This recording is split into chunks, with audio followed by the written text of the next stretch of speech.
Po wojnie? Z początku mieszkaliśmy w Łodzi. Jako że przypadkowo spotkaliśmy się z ojcem, który szedł z armią, nie wiem którą, ale nie Andersa, bo by nie przyszedł do Łodzi. Berlinga. I tam przypadkowo, jak był w Teatrze Jaracza, spotkał znajomych i się dowiedział, że my żyjemy, bo przypuszczał, że nie. I pamiętam, że byłam z matką wtedy w Miedzeszynie, bo myśmy tam w czasie powstania też byłam, bo pamiętam, jak paliła się Warszawa, bo widać były łuny i ludzie uciekali. I na przykład zapamiętałam taki moment, no to ja już wtedy miałam 44, no to ja już miałam 7 lat chyba. Widziałam ludzi uciekających na przykład z wiadrami ziemniaków, no co mieli po drodze, to zabierali. No i ta wiadomość do nas jakoś doszła, nie wiem w jaki sposób, i myśmy pojechały z mamą do Poznania. Bo ojciec jak szedł z armią, to w Poznaniu stacjonował. Myśmy pojechali tam do Poznania, pojechały do Poznania i ojciec już dalej nie poszedł, w związku z tym, że się z nami zobaczył. Mieszkaliśmy 3 miesiące w Poznaniu. Potem z racji jego obecności w wojsku przenieśliśmy się do Gniezna.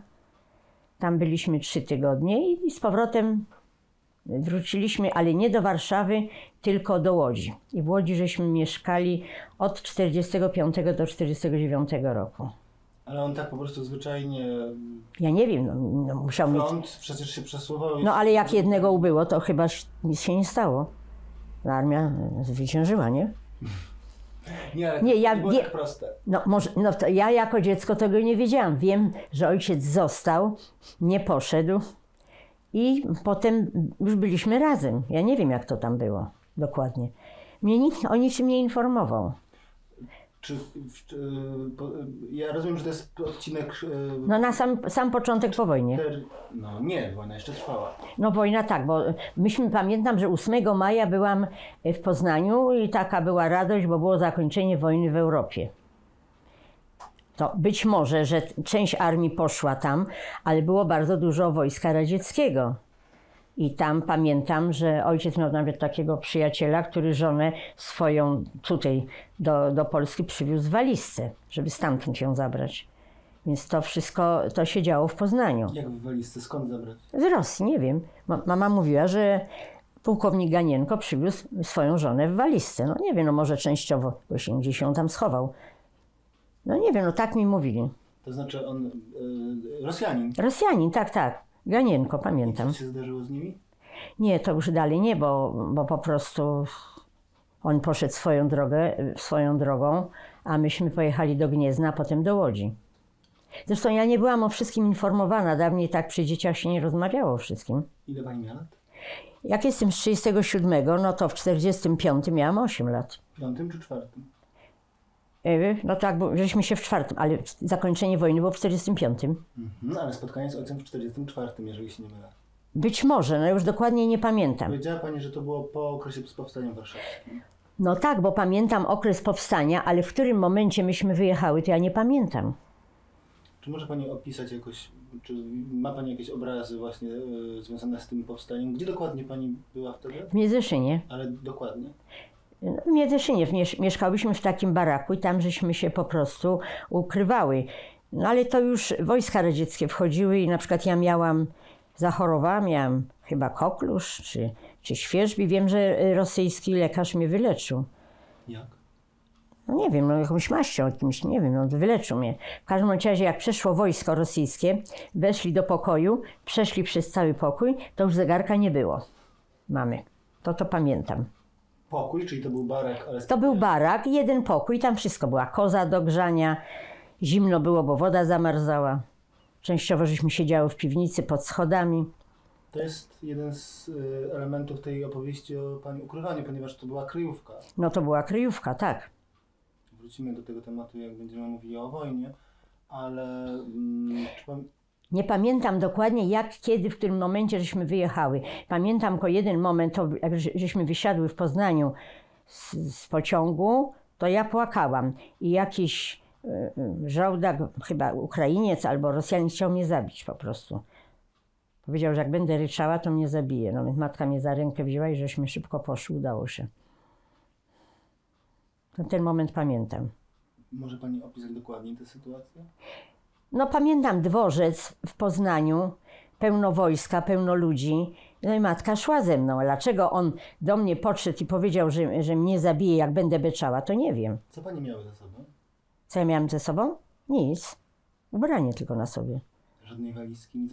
Nie, mama w ogóle wyszła z Warszawy, jak z mieszkania wyszła mama z taką normalną tą teczką, tak dawniej były. Ja nawet tą teczkę wywaliłam parę lat temu, bo nie przypuszczałam, że teraz mogłabym oddać jako eksponat. I z tą teczką mama wszędzie chodziła, tam o żadnych walizkach nie było mowy.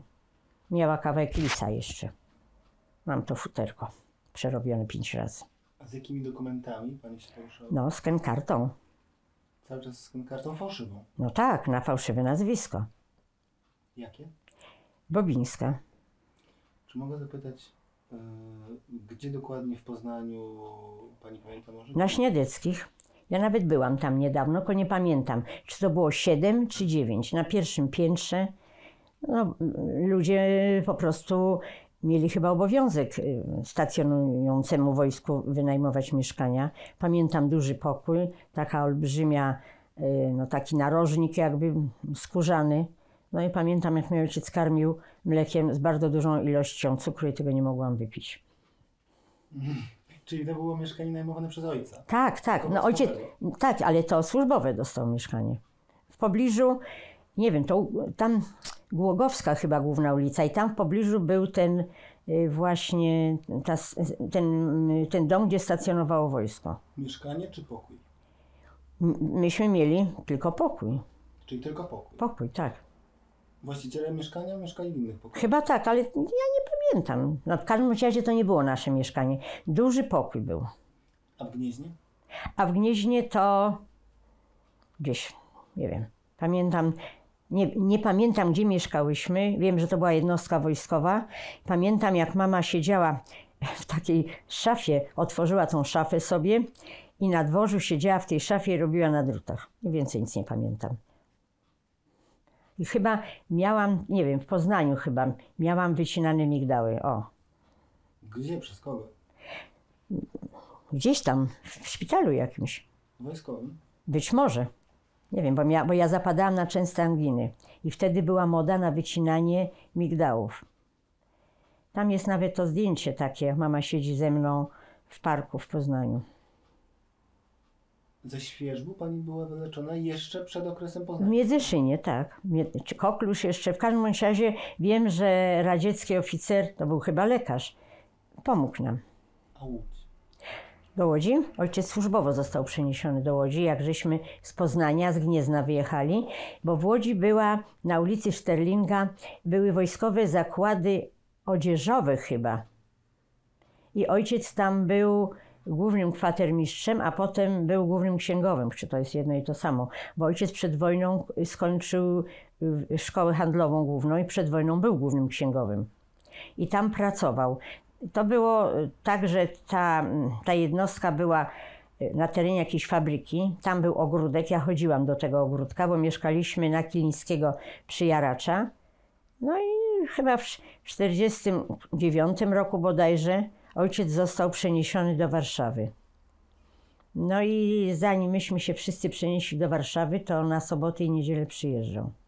A ja już chodziłam do szkoły. To dopytam, ponieważ okazuje się, że pani ojciec nie był, to nie była sprawa dezercji, to nie była sprawa, to była bardzo formalnie załatwiona. Tak. Cały czas pozostawał w Polsce jako wojskowy. Jako wojskowy do momentu, kiedy go nie wywalili. Wywalili go chyba w 1953, gdzieś mam te dokumenty, ale bo ojciec się odwoływał, bo został zwolniony, chciał odejść z wojska wcześniej. To mu powiedzieli nie. A potem w 50 latach, w którymś tam roku, była taka nieprzyjazna atmosfera wobec Żydów i zwolnili go, ale bez żadnych takich jakichś, no, bez dokuczenia zwolnili go, ale nie dali mu emerytury. I nie miał uprawnień ani do mieszkania, ani do leczenia, do niczego. Mieszkaliśmy w wojskowym, znaczy dostał mieszkanie na MDM-ie z wojska, ale nie miał prawa do tego mieszkania jako emerytowany wojskowy. Mieszkaliśmy tam, by nas nikt nie wywalił. No ale ponieważ miałam taką sytuację rodzinną, że syn zginął. Ja zostałam z rodzicami sama. Chłopiec miał 9 lat i jedna osoba ubyła. Potem ja wyszłam drugi raz za mąż i się wyniosłam z tego mieszkania. To 2 osoby zostały w 70-metrowym mieszkaniu. To poprosili ojca, czy nie zgodziłby się zamienić mieszkania na mniejsze i tam dyrektor szpitala na Szaserów zamieszkał i do tej pory chyba mieszka. W tym mieszkaniu na MDM-ie. W którym roku to było? To było w 65. W 65 ja wyszłam za mąż. Wiem, że w 68 urodziła się moja córka, to już byliśmy na Kolberga. To gdzieś między 65 a 68. Ojciec dostał nieduże mieszkanie, zresztą matka nie chciała większego. No i tam na Kolberga mieszkali. A to mieszkanie oddało się, no bo jak ja nie chciałam, ja się wymeldowałam, no to było za duże mieszkanie. Ale podziękowali mu, odwoływał się, prosił o jakieś tam zadośćuczynienie finansowe i nie zgodzili się. Ojciec dostał pracę, pracował, wiem, że w zakładzie fotogrametrii na Jasnej, a później już przed którymś tam rokiem pracował w GUS-ie jako dyrektor departamentu. I ciekawe, bo ojciec nie ukrywał, że jest Żydem. I ja też potem w GUS-ie pracowałam, a ja ukrywałam. Więc się potem wszyscy śmieli. Ja nie afiszowałam się z tym, a ojciec tego nie ukrywał. I na przykład ojciec jak wrócił, to niechętnie przyjął nazwisko. Przez mamę zaproponowane. Nie chciał po prostu, no ale nie miał innego wyjścia, bo na tym nazwisku mama bała się funkcjonować. Może pani podać to nazwisko? Rosengarten. To było nazwisko rodowe. Tak, tak. Rodowym ojca? No tak. Mama jak nazywała się? Hermelin. A babcia była rodzoną siostrą mamy, rodzoną siostrą Ludwika Zamenhofa. I babcia była z domu Zamenhof, ale jak wyszła za mąż, to była Hermelin. Miała 5 dzieci, między innymi była moja mama. I mama z domu jest Hermelin, znaczy była. Sprawy genealogiczne, ja podejrzewam, że zrobimy to na kolejnym spotkaniu. A ja mam takie drzewo narysowane. No właśnie. Ja to przygotuję, bo nie będę teraz grzebać. Jak byłam we Francji u ciotki, to ciotka mi to drzewo Zamenhofów przygotowała. Bo tam ich było 8 rodzeństwa. Każdy coś tam miał. No i tego rodzeństwa to myśmy się uratowali, ja z ojcem i z matką. Mamy brat jeden, co ja relację podałam, to uratował się, a jego żona z dzieckiem nie. I drugi brat, zdaje się, że wiem, że coś mówili, że on był w Anglii, więc nie wiem, przedostał się do Anglii, a jego żona z dzieckiem też się nie uratowała. I mamy jedna siostra, którą pamiętam z getta, bo ona była lekarką. Jak byłam chora, to ona mnie leczyła. Ale dlaczego nie wyszła, nie wiem, nie mam pojęcia.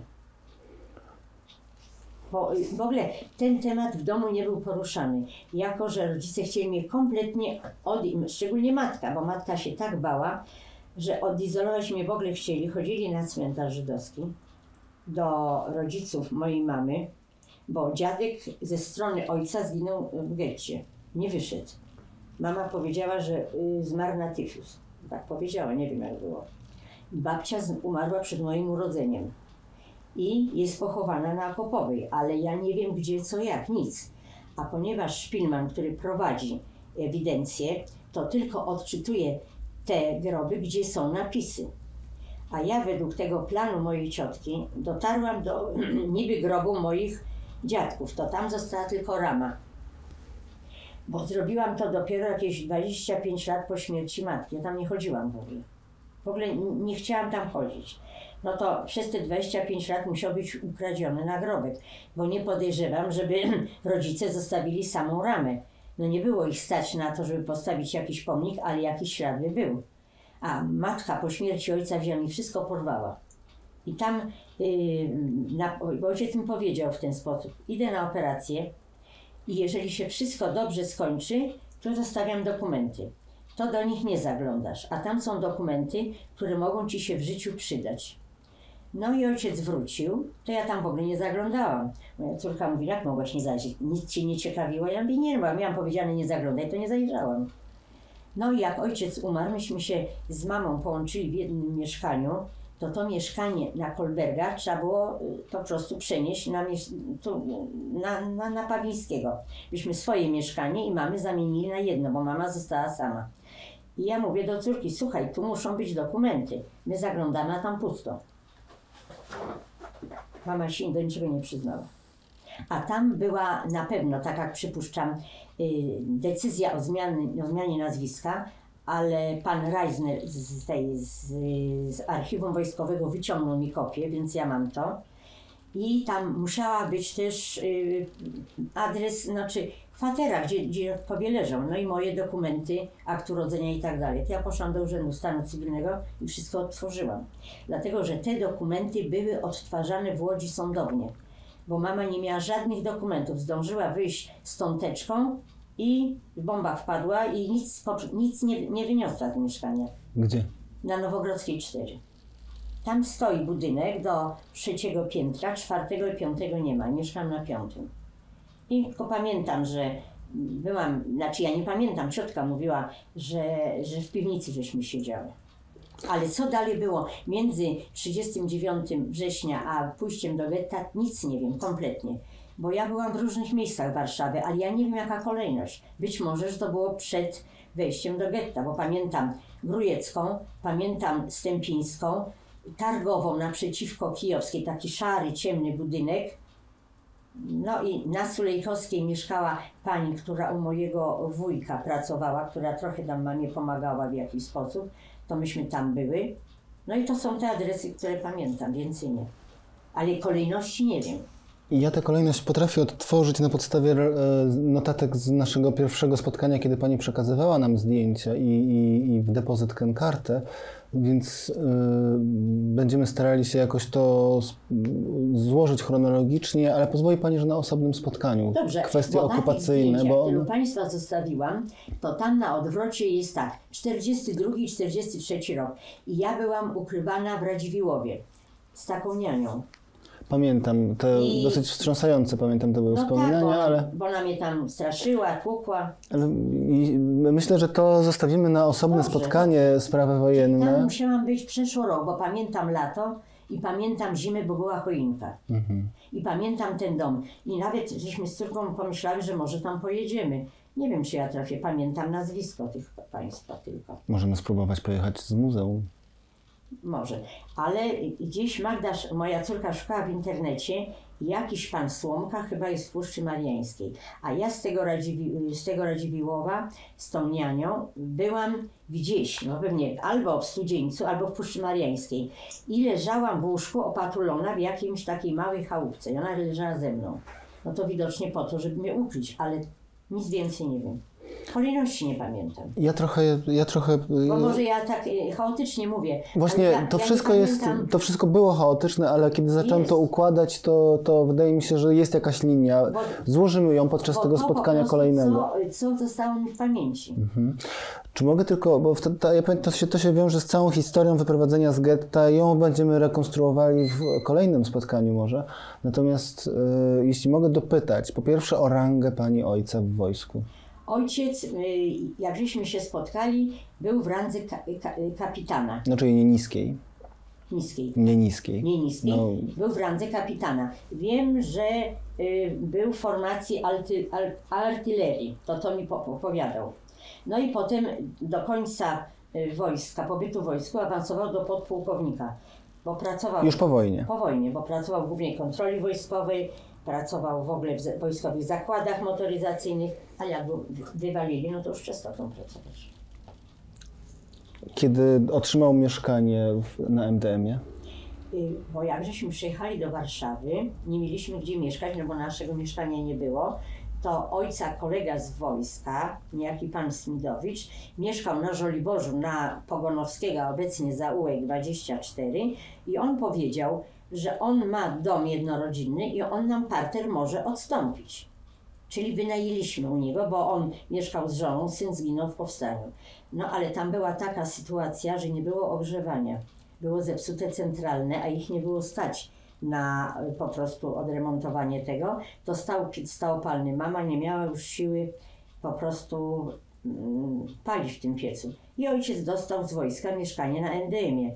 nowisieńkie, bo tam nawet zapomnieli podłączyć wody czy gazu, także myśmy tam zamieszkali, ale jeszcze nie było do końca, bo to nie zdążyli. A potem się okazało, że ci państwo no dość szybko odeszli i gdybyśmy się nie pośpieszyli, to byśmy zostali w tym domku jednorodzinnym. No ale tak miało być, tak jest. Który to był rok? W 50... Kiedy MDM został oddany? Pierwsza połowa 50., ale kiedy państwo się sprowadzili do Warszawy i zamieszkaliście na Żoliborzu? Na Żoliborzu? Tak, tak. I to było chyba nawet w czerwcu, bo to było ciepło. To kilka lat państwo tam mieszkali, ponieważ MDM to jest raczej bliżej połowy lat 50. 53 rok, tak. Ja chodziłam do szkoły na Żoliborzu, na Felińskiego i wiem, że chodziłam pieszo czasami, jak jeszcze Stalin umarł, to pamiętam siebie, jak tam stałam w alejach i płakałam. Chyba nie wiem, może płakałam, może nie. No ale pani nie była taką młodą dziewczynką, wtedy 20 lat pani miała. Nie, no w 53. 33 rok? Nie, 37 pani, ja tak? jestem 37, co ja pan tak postawił? Nie, przepraszam. Nie. Jestem 37. Mhm. Czyli 16 lat? No tak mniej więcej. Wiem, że jak był festiwal, pierwszy festiwal młodzieży, to ja już mieszkałam na MDM-ie. A, tak? To był 55. Piąty. Jeżeli się nie mylę, 5. Możliwe. Ja już mieszkałam na MDM-ie. Mhm. A myśmy się stamtąd chyba w 51. Nie wiem, ja nie pamiętam. Sprawdzę, bo MDM to wydaje mi się, że no to... Zaraz jak MDM oddano, bo ta klatka schodowa była jeszcze surowa, ale już można było mieszkać. Klatka schodowa i mieszkanie też było surowe. Tak. Klatka schodowa jak? No bo trzeba było wejść do klatki, no to tam jeszcze były roboty, no. Ale ludzie już się wprowadzali. Wejście było od Śniedeckich. 70 metrów, to duże mieszkanie. 67, 69 tam. Tam były 2 pokoje, jeden 30 metrów, jeden 17, 2 przedpokoiki. Bardzo mała kuchnia w stosunku do tego metrażu. Przed kuchnią był taki przedpokój, gdzie po obu stronach były 2 szafy takie gospodarcze, a łazienka to była niesamowicie malutka, bo pamiętam, tylko był sedes i długa wanna. To nawet nie byłoby gdzie zawiesić umywalki. No teraz się stawia kabiny, to tam można było, ale to była maciupeńka łazienka. Czy mogę zapytać, skąd państwo mieli meble, jak to wszystko było organizowane? A te meble to z Łodzi mama przywiozła część. To były po niemieckie. Tam był taki jeden bufet, szafa, sekreterka i takie coś tam. Moja mama bardzo skromnie żyła, bardzo. Po prostu miała jakąś obsesję, bo pamiętam jak byliśmy w Łodzi, to nawet nie powiesiła firanek w oknie.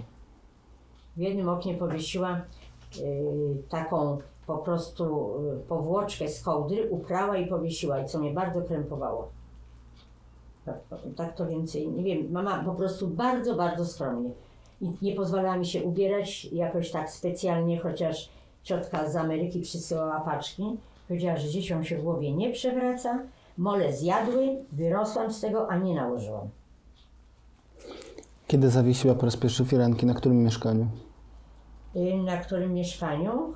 Chyba tu na Kolberga, nie wiem, może tu na MDM-ie, nie pamiętam nawet. Na MDM-ie przez tyle lat nie było firanek?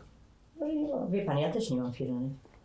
No, to może być związane z dziś panującą modą, tak, a wtedy raczej to było oryginalne. Nie wiem, chyba nie było. Nie pamiętam. Przez 15 lat, tak? Nie było firanek? Nie. W kuchni na pewno nie było, a w pokoju to nie wiem. I mieszkanie, rozumiem, było też urządzone w bardzo jeszcze taki sposób. Była tylko ta szafa, którą przywieźli z Łodzi, niemiecka, i ta szafa miała z tyłu symbole niemieckie, bo jak rodzice się wyprowadzali, to myśmy chcieli tą szafę oddać do komisu, ale nie można było, ponieważ były symbole niemieckie, napisy niemieckie. Bufet to się wystawiło na śmietnik, bo to był bardzo ciężki mebel. Kozetkę też. Łóżko to mama zabrała i przerobiła na tapczę. Kiedy? W 60, jak się przeprowadziła na Kolberga, w 67, 8 roku, nie wiem, w którymś tam, w każdym razie jak się córka urodziła w 68, to oni już tam mieszkali na Kolberga, opuścili to mieszkanie na MDM-ie. I wtedy po opuszczeniu tego mieszkania... Po wyjściu ojca z wojska i niewyrażeniu zgody na zamieszkanie, tylko ze względu na taki duży metraż poprosili. Nie wyrzucali go, absolutnie. Wyrzuceniu mebli. Chodzi mi o wyrzucenie mebli. No to tak, zabrali tapczan, zabrali taką komórkę Mama? I sekreterkę. Mama i tata. Tak, i sekreterkę taką. Na mieszkanie po MDM-owskie, ten tak, kolejny. Bo taki olbrzymi bufet to by tam się w ogóle nie zmieścił. Nie było ich, bo to mieszkanie w Łodzi, żeśmy rodzice dostali z dobytkiem, bo to było po niemieckie, łącznie z taką służącą nawet, Niemką, która jak sprawdzała, czy mleko gorące, w palec wsadzała. A co później się stało? Nie, no po prostu, nie wiem, rodzice ją zwolnili, nie wiem, stosunek do niej był bardzo, bardzo pozytywny. To była starsza kobieta. Nie, ona odeszła, nie wiem, już jakoś, nie wiem, czy ona zachorowała. Ona przychodziła codziennie, a potem przestała przychodzić. W Łodzi? W Łodzi. Mieszkanie na MDM-ie. Czy wisiały jakieś obrazy? Raczej nie. Nie było obrazów. Fotografie? To tylko stała fotografia chyba mamy, dziadka. Ja to mam nawet, ale moja córka powiedziała, że według Feng Shui umarłych się nie wiesza i nie wystawia. No to ja to wszystko trzymam w tapczanie. No to ja się jej posłuchałam. Mówię, jak powiedziała, że nie, a nie daj Boże będzie nie tak, to powie, a widzisz, bo się nie słuchałaś. Tam chyba tylko dziadka była fotografia, bo przecież wszystko zginęło. A obrazów jako takich nie było nic. Makatki? Nie. W kuchni? Nie, tam makatki w kuchni, żadnych makatek. Kalendarz? Może i był, nie wiem. W każdym bądź razie tam był piecyk gazowy. I żeby ciepła woda była w kranie w kuchni, to trzeba było otworzyć kran, a z pewnej odległości z łazienki zapalał się piecyk i leciała ciepła woda.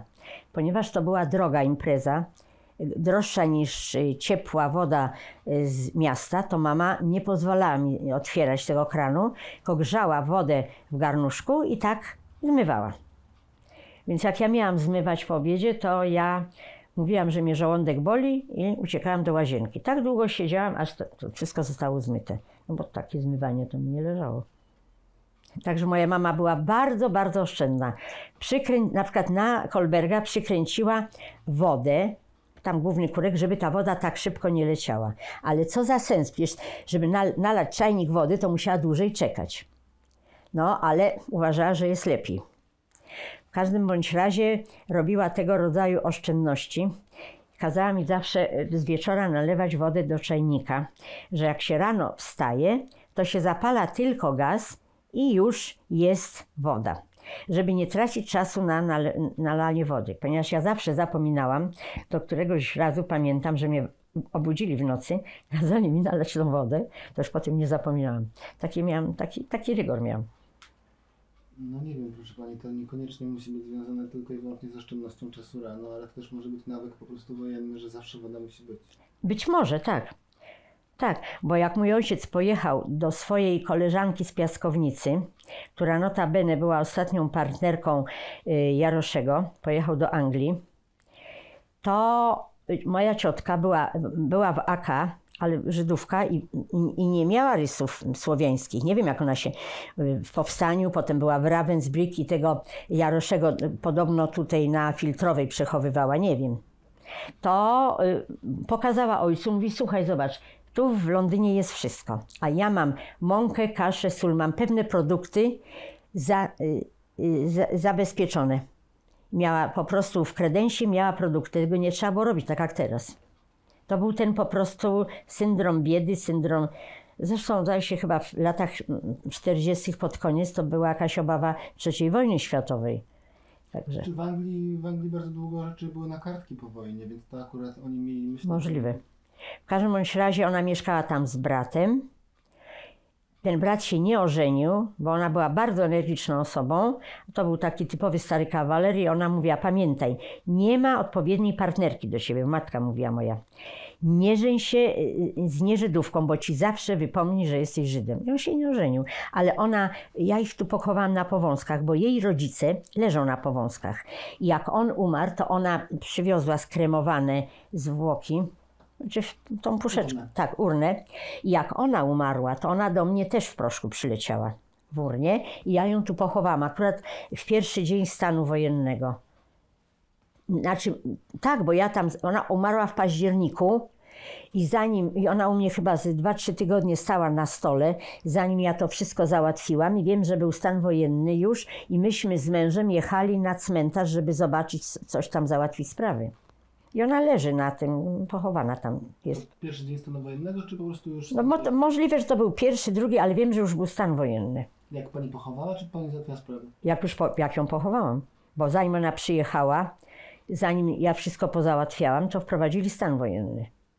Dostała sobie pudełko na stole. I na przykład jeszcze... Ona się nazywała z domu Rechtleben.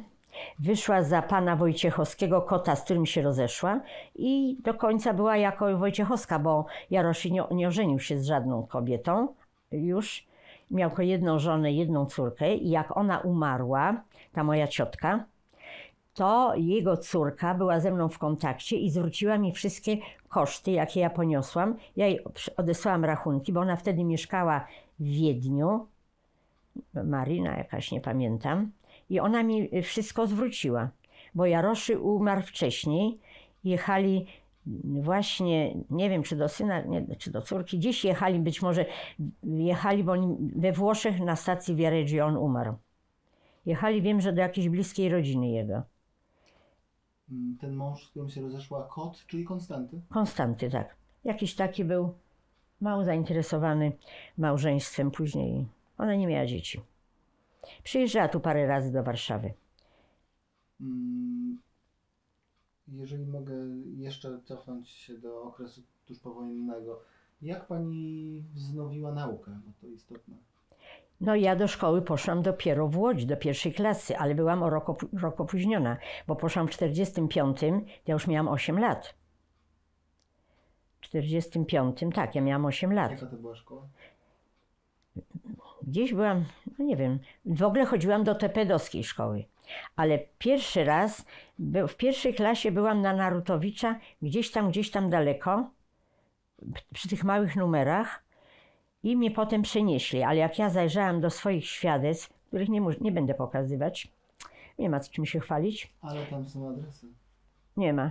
To już była właśnie szkoła na Narutowicza, czyli ja już byłam w tej szkole tepedowskiej. I tam w tej szkole na Narutowicza byłam pod swoim prawdziwym nazwiskiem i raptem to już nie. Rozumiem, czyli to w jakiś sposób... Bo ja specjalnie szukałam tego, znalazłam i już nie ma żadnego śladu, że ja tam byłam, a pamiętam, że byłam. Czyli wszystkie świadectwa, w których miała pani stare nazwisko? Ja już nie miałam żadnego starego nazwiska, nie miałam, od razu miałam to nowe, przybrane. W żadnym świadectwie? Żadnym. Jak wyciągnęłam aktu... Tepedowskie?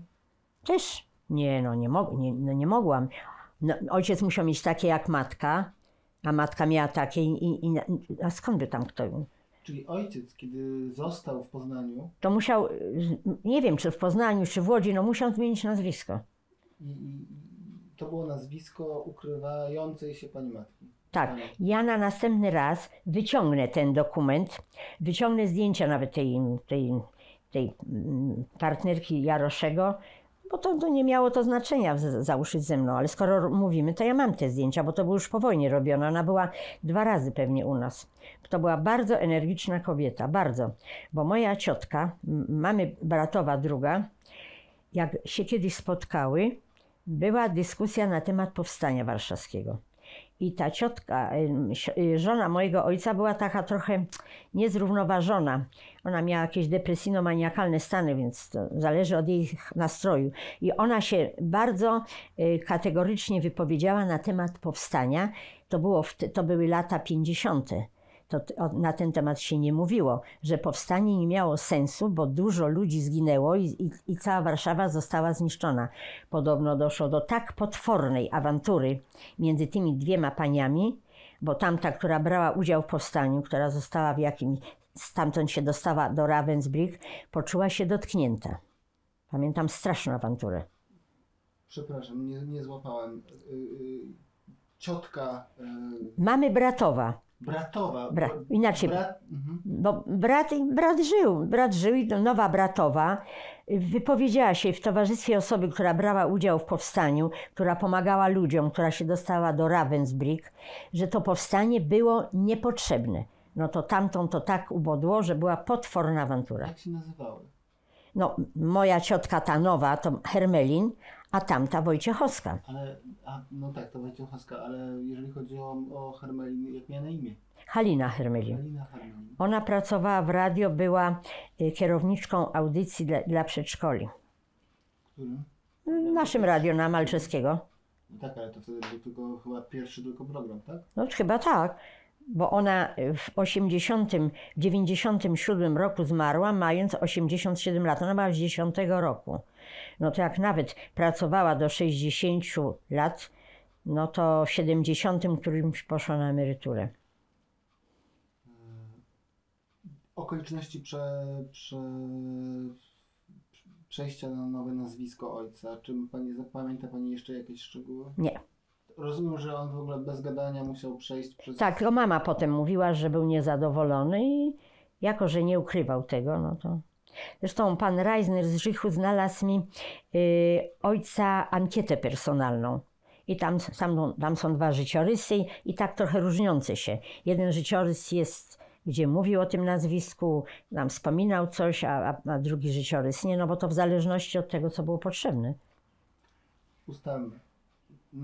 Przyjechał do Poznania... Jako Rosengarten. Rosengarten. A imiona jakie miał? Mnie powiedzieli, że Stanisław, a myśmy się dowiedziały w Żychu, że był Samuel. Ale na pewno był Samuel Stanisław, dlatego że Żydzi spolonizowani to mieli podwójne nazwiska, tak jak mój dziadek też. Czyli nawet używając nazwiska żydowskiego... Miał Stanisław. Określał się Stanisław. Tak. Dlatego nikt nie słyszałam, że był Samuelem. No może też zwyczajnie nie lubił tego imienia. Być może. Tak. To typowe. Ale przyjeżdża jako Rosengarten. Tak. Prowadza się do Łodzi, czy też jeszcze w Poznaniu, czy w Gnieźnie. Zmienia nazwisko na... Bobiński. Bobiński, bo moja mama przyjęła nazwisko Bobińska. Coś mi mówiła, że dostała dokumenty po jakiejś znajomej mojej niani. Tej okropnej? Nie, dobrej, tej warszawskiej.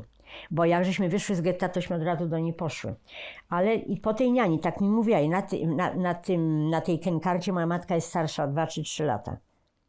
I dobrałam imię Kazimiera, bo tamta tak się nazywała. I pani matka Została jako Bobińska Irena Kazimiera. A Irena to było przedwojenne jeszcze imię? Tak. A Kazimiera dobrane? Dobrane.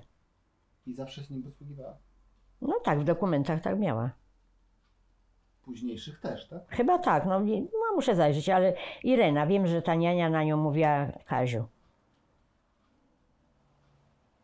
A jeżeli mogę zapytać, na nagrobku? Na nagrobku jest tylko Irena. Aha. Ale używała Kazimiera do śmierci. To Irena używano Kazimiera, ja nawet nie wiem, czy ona miała w dokumentach. No właśnie to... Nie pamiętam tego. To powiedziałbym ze wszech stron. Ja muszę zobaczyć, bo ja mam akt zgonu matki i ja do tego dojdę, tylko mam pochowane to. Też byłby, rozumie pani, to ten polski akt zgonu, akt zgonu, to ja mam. To byłby sygnał, że została też cały czas przy jakby tej wersji z kenkarty, to też przejmujące. Być może. Ojciec był bardzo niezadowolony. Ale... ale nie miał nic do powiedzenia. Bo na przykład myśmy w Łodzi mieszkali i jednocześnie z nami mieszkała rodzina ojca. Brat z żoną, siostra z mężem i z synem. Imiona, proszę. To była tak. Felicja Kac z synem Stefanem Kac i był Różycki bo też już złapał to nowe nazwisko. Rozengarten Różycki Mieczysław z żoną Justyną. I jak był pogrom kielecki, to tak mi matka mówiła, że po tym pogromie oni zdecydowali się wyjechać do Izraela. A jeszcze to zdopingowało ich to, że ten mój kuzyn zrobił to sam wcześniej i uciekł. On miał wtedy 17 bodajże lat, bo on był z 31 czy 30 roku. To w 47 to ile miał? 16. No tak.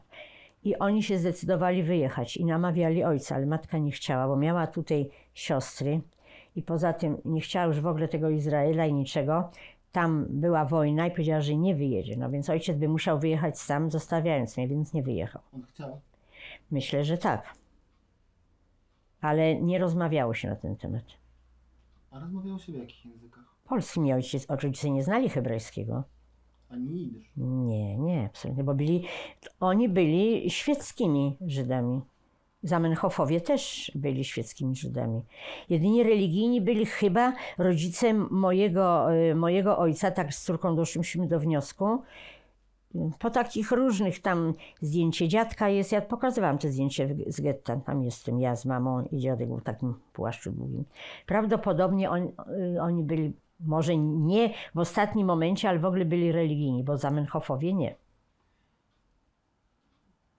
Pozwoli Pani, że to będzie na następnym kolejnym spotkaniu. Tak, bo to są rzeczy... Możliwe, że ja tak bez składu i ładu, dlatego że to, co mi się przypomina, to mówię, bo ja po prostu, ja prawie wielu rzeczy nie pamiętam. Tym bardziej, że w domu się nie rozmawiało o tym. Przynajmniej nie przy mnie. No właśnie o to chciałem zapytać. Pani powiedziała. Jak mnie na cmentarz nie wzięli ze sobą nawet? Właśnie o to chciałem zapytać. Nie byłam nigdy, bo bali się, że mnie ktoś zobaczy, że wchodzę na cmentarz. Ponieważ bardzo mi dokuczali w szkole, jak byłam w tepedowskiej szkole. Bardzo. Czyli tuż po wojnie? To nie. Jak do Warszawy przyjechałam. Tam nie. Tam w Łodzi nikt mnie nie dokuczał. Nie pamiętam tego. Kto dokuczał? Koleżanki, koledzy, nawet i nauczyciele. Pani polonistka, nauczyciel od historii. Polonistka zwróciła się do kolegi: Stasiu, to jest Żydówka. Ty się chcesz zadawać z Żydówką? Tak przy mnie powiedziała w klasie. Pani Niedźwiecka niejaka. Ile miała wtedy Pani lat? No to była podstawowa szkoła, no więc od 5. klasy do 7. wtedy była chyba 7. Bo to było na Żoliborzu, więc ja musiałam mieć wtedy, nie wiem, 12, 11. A nauczyciel historii? A nauczyciel od historii, robiąc jakieś tam wykłady, jakieś dygresje robił do mnie. To znaczy? No, na temat pochodzenia, no. Był taki bardzo śmieszny w ogóle. Śmieszny czy zabawny? Taki śmieszno-zabawny, w taki sposób niezbyt miły. Czyli był i bardzo ironiczny. Ironiczny, tak. Ale ja zresztą teraz tak pomyślałam sobie w ten sposób. Ja się widziałam wczoraj z moją koleżanką szkolną i ja dzisiaj też się będę widziała. Muszę się spytać, czy one coś pamiętają. Ta jedna wyszła za mąż za kolegę. Może on też coś będzie pamiętał, bo myśmy razem wszyscy chodzili do szkoły. I oni są teraz małżeństwem. Ja ją spytam, bo w ogóle na ten temat nie przyszło mi nawet pytać się. Ale ten nauczyciel odbijał się od jakichś wydarzeń historycznych związanych z Żydami, czy... Nie, w ogóle, że jest Żydówka w klasie, no. Ale tam było chyba więcej, nie wiem. Bo ta moja koleżanka przyjaźniła się nie wiem, ja nie wiem jak to było, ja tych nazwisk nie znam. Wiem, że był Gottlieb kolega, no to musiał być Żyd. Do tej szkoły chodził Zapasiewicz, Kreczmar, jego ciotka i jedna i druga były nauczycielkami, jedna od fizyki, druga chyba od historii. No to ze strony tamtych pań nie było nic, ale tam było bardzo dużo takich znanych ludzi. Potem poznałam już teraz, jakieś 10 lat temu panią, która była starsza, bo ona już nie żyje, 7 lat i ona chodziła też do tej szkoły. Tam bardzo dużo Żydów chodziło. Do TPD na Felińskiego. Bo to była tepedowska szkoła. A dzieci? Jak dokuczały? A dzieci to mnie przeważnie od nazwiska wyzywały, ale nie to tak.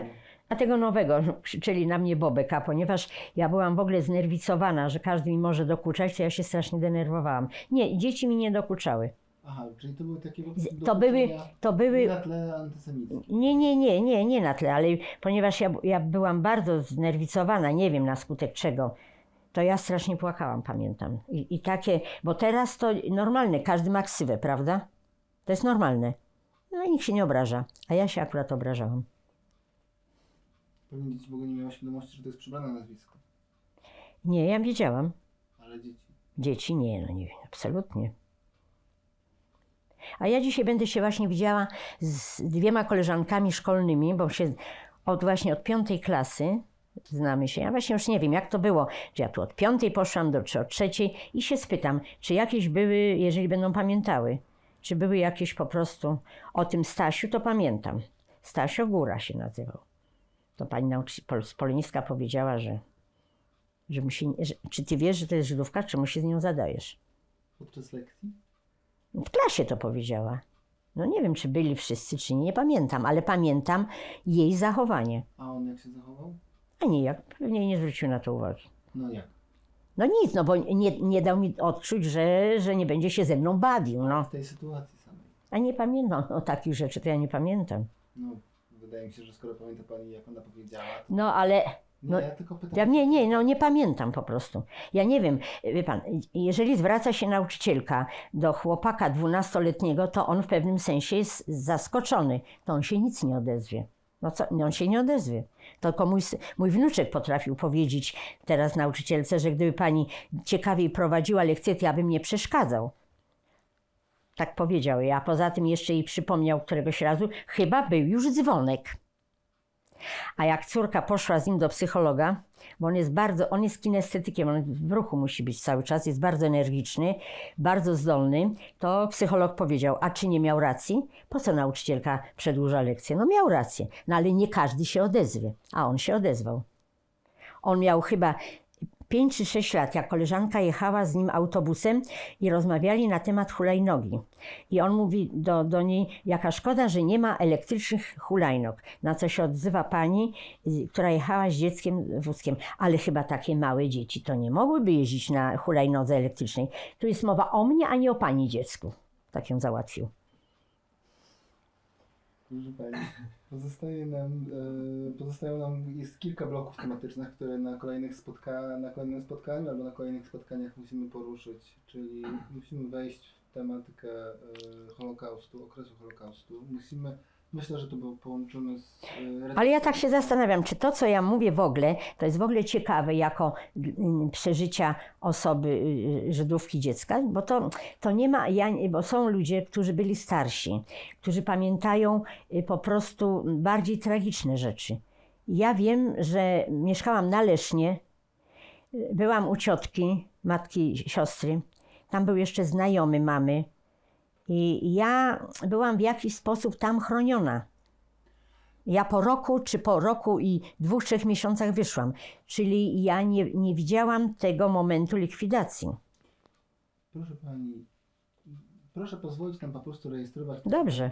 Nie, tylko ja jestem świadoma, że to, co pamiętam, no to jednak w jakimś sensie musiało się odbić na mnie, bo nerwowa jestem i byłam w szkole nerwowa. Jak na przykład nauczyciel kazał mi wstać do odpowiedzi, to ja się tutaj zlewałam cała potem i byłam czerwona. Czyli to nerwicowe jakieś były. Ale ja nie wiem, czy to był po prostu, czy to wyniosłam genetycznie, czy to po prostu na skutek przeżyć podświadomie. Nie wiem. W tramwaju, w autobusie nigdy się nie odezwałam. A teraz się odezwę. Teraz na przykład kupuję chleb, mam taką zaprzyjaźnioną panią i ja podeszłam i mówię, ona mi od razu dała pieczywo, tam jakaś pani się odzywa, proszę pani, ja też po jeden kawałek, a pan stoi, proszę pani, to jest naród wybrany, niech pani sobie głowy nie zawraca. Ja sobie poszłam. Także to było teraz niedawno. Byłam 2 dni temu u jubilera. Przyszła tam pani i stała przede mną i coś tam była mowa, ona coś chciała zrobić, no i dochodziły do porozumienia, jeśli chodzi o cenę. Nie, no przecież my nie tak jak Żydzi, nie będziemy się kłócić. Już jej chciałam coś powiedzieć, ale powstrzymałam się. Chciałam powiedzieć, że Polacy też się kłócą, czego bym dawniej nie zrobiła. A teraz mam w nosie, bym to powiedziała. Z Żychu to jest to, co mi dali. O, to jest z Żychu, to co moja mama. Ale to co to jest? To ja to jest nie wiem. To ojciec jak wrócił, to gdzieś tam się No to jest z jakiegoś inwentarza, z jakiegoś spisu. Gdzieś na Garwolińskiej się rejestrowali, bo jak przyjechała jako córka z Izraela, to żeśmy tam poszli, bo tam jej ojciec też był. O, Garwolińska 6, to chyba jest Garwolińska, nie? Jaka to ulica? Można tak powiedzieć, No. tak. Obecnie Garwolińska. No bo się tam, jak przyjechał, to gdzieś się musiał zarejestrować. Tak, to mam pod... A to moja mama pisała. O, z Żychu. Czyli poszli do Żichu i po prostu złożyli swoje dokumenty? Jakąś wypełnili kartę rejestracyjną, O, tak? To Żych mi dał. A to nie wiem, skąd to wzięło. W którym roku to pisali? W 46. Mama była w Łodzi wtedy, myśmy byli w ogóle w Łodzi. Ale co, przyjechała do Warszawy, czy w Łodzi to zrobiła? Tak, nie no, przyjechała do Warszawy, żeby się zarejestrować, że żyje. No tak, jakby ktoś pytał z rodziny. Tak, a jak myśmy się z Łodzi wyprowadzali, to ojciec poszedł do gminy i też zostawił swoją informację, bo mówi, może ktoś będzie. No, to jest mojego ojca, a mamy to nie mam. Gdzieś tam zawieruszyłam. Taką samą miałam. Możemy zdjęcia przejrzeć? A, oczywiście, te, które się znalazły. Te, które przekazała Pani do muzeum. Tak, to są właśnie te. Tego nie przekazywałam. Tych kopii? No bo kopie są... Nie, tej Janki Wojciechowskiej nie, bo ona nie była ze mną związana. O, te Ja wezmę tylko, jeżeli Pani pozwoli. Tak. Generalnie, jeżeli mogę zasugerować, folia nie jest najlepszym Dobrze. Materiałem do przechowywania zdjęć, to jest ani dokumentów. mój ojciec ze swoim bratem. Może Pani jakby, proszę mnie traktować tak, jakbym, zresztą nie wiem nawet, który z nich jest Pani ojcem, który z nich jest Pani bratem? To jest ojciec, a to jest jego brat. Ojciec, Samuel Stanisław Rosengarten, Bobiński. Jeszcze wtedy Rosengarten, bo to prawdopodobnie jest zdjęcie wykonane. Tak, to było w Poznaniu bodajże. W Poznaniu albo w Łodzi, nie pamiętam. No, czyli jeżeli w Łodzi, to już Bobiński.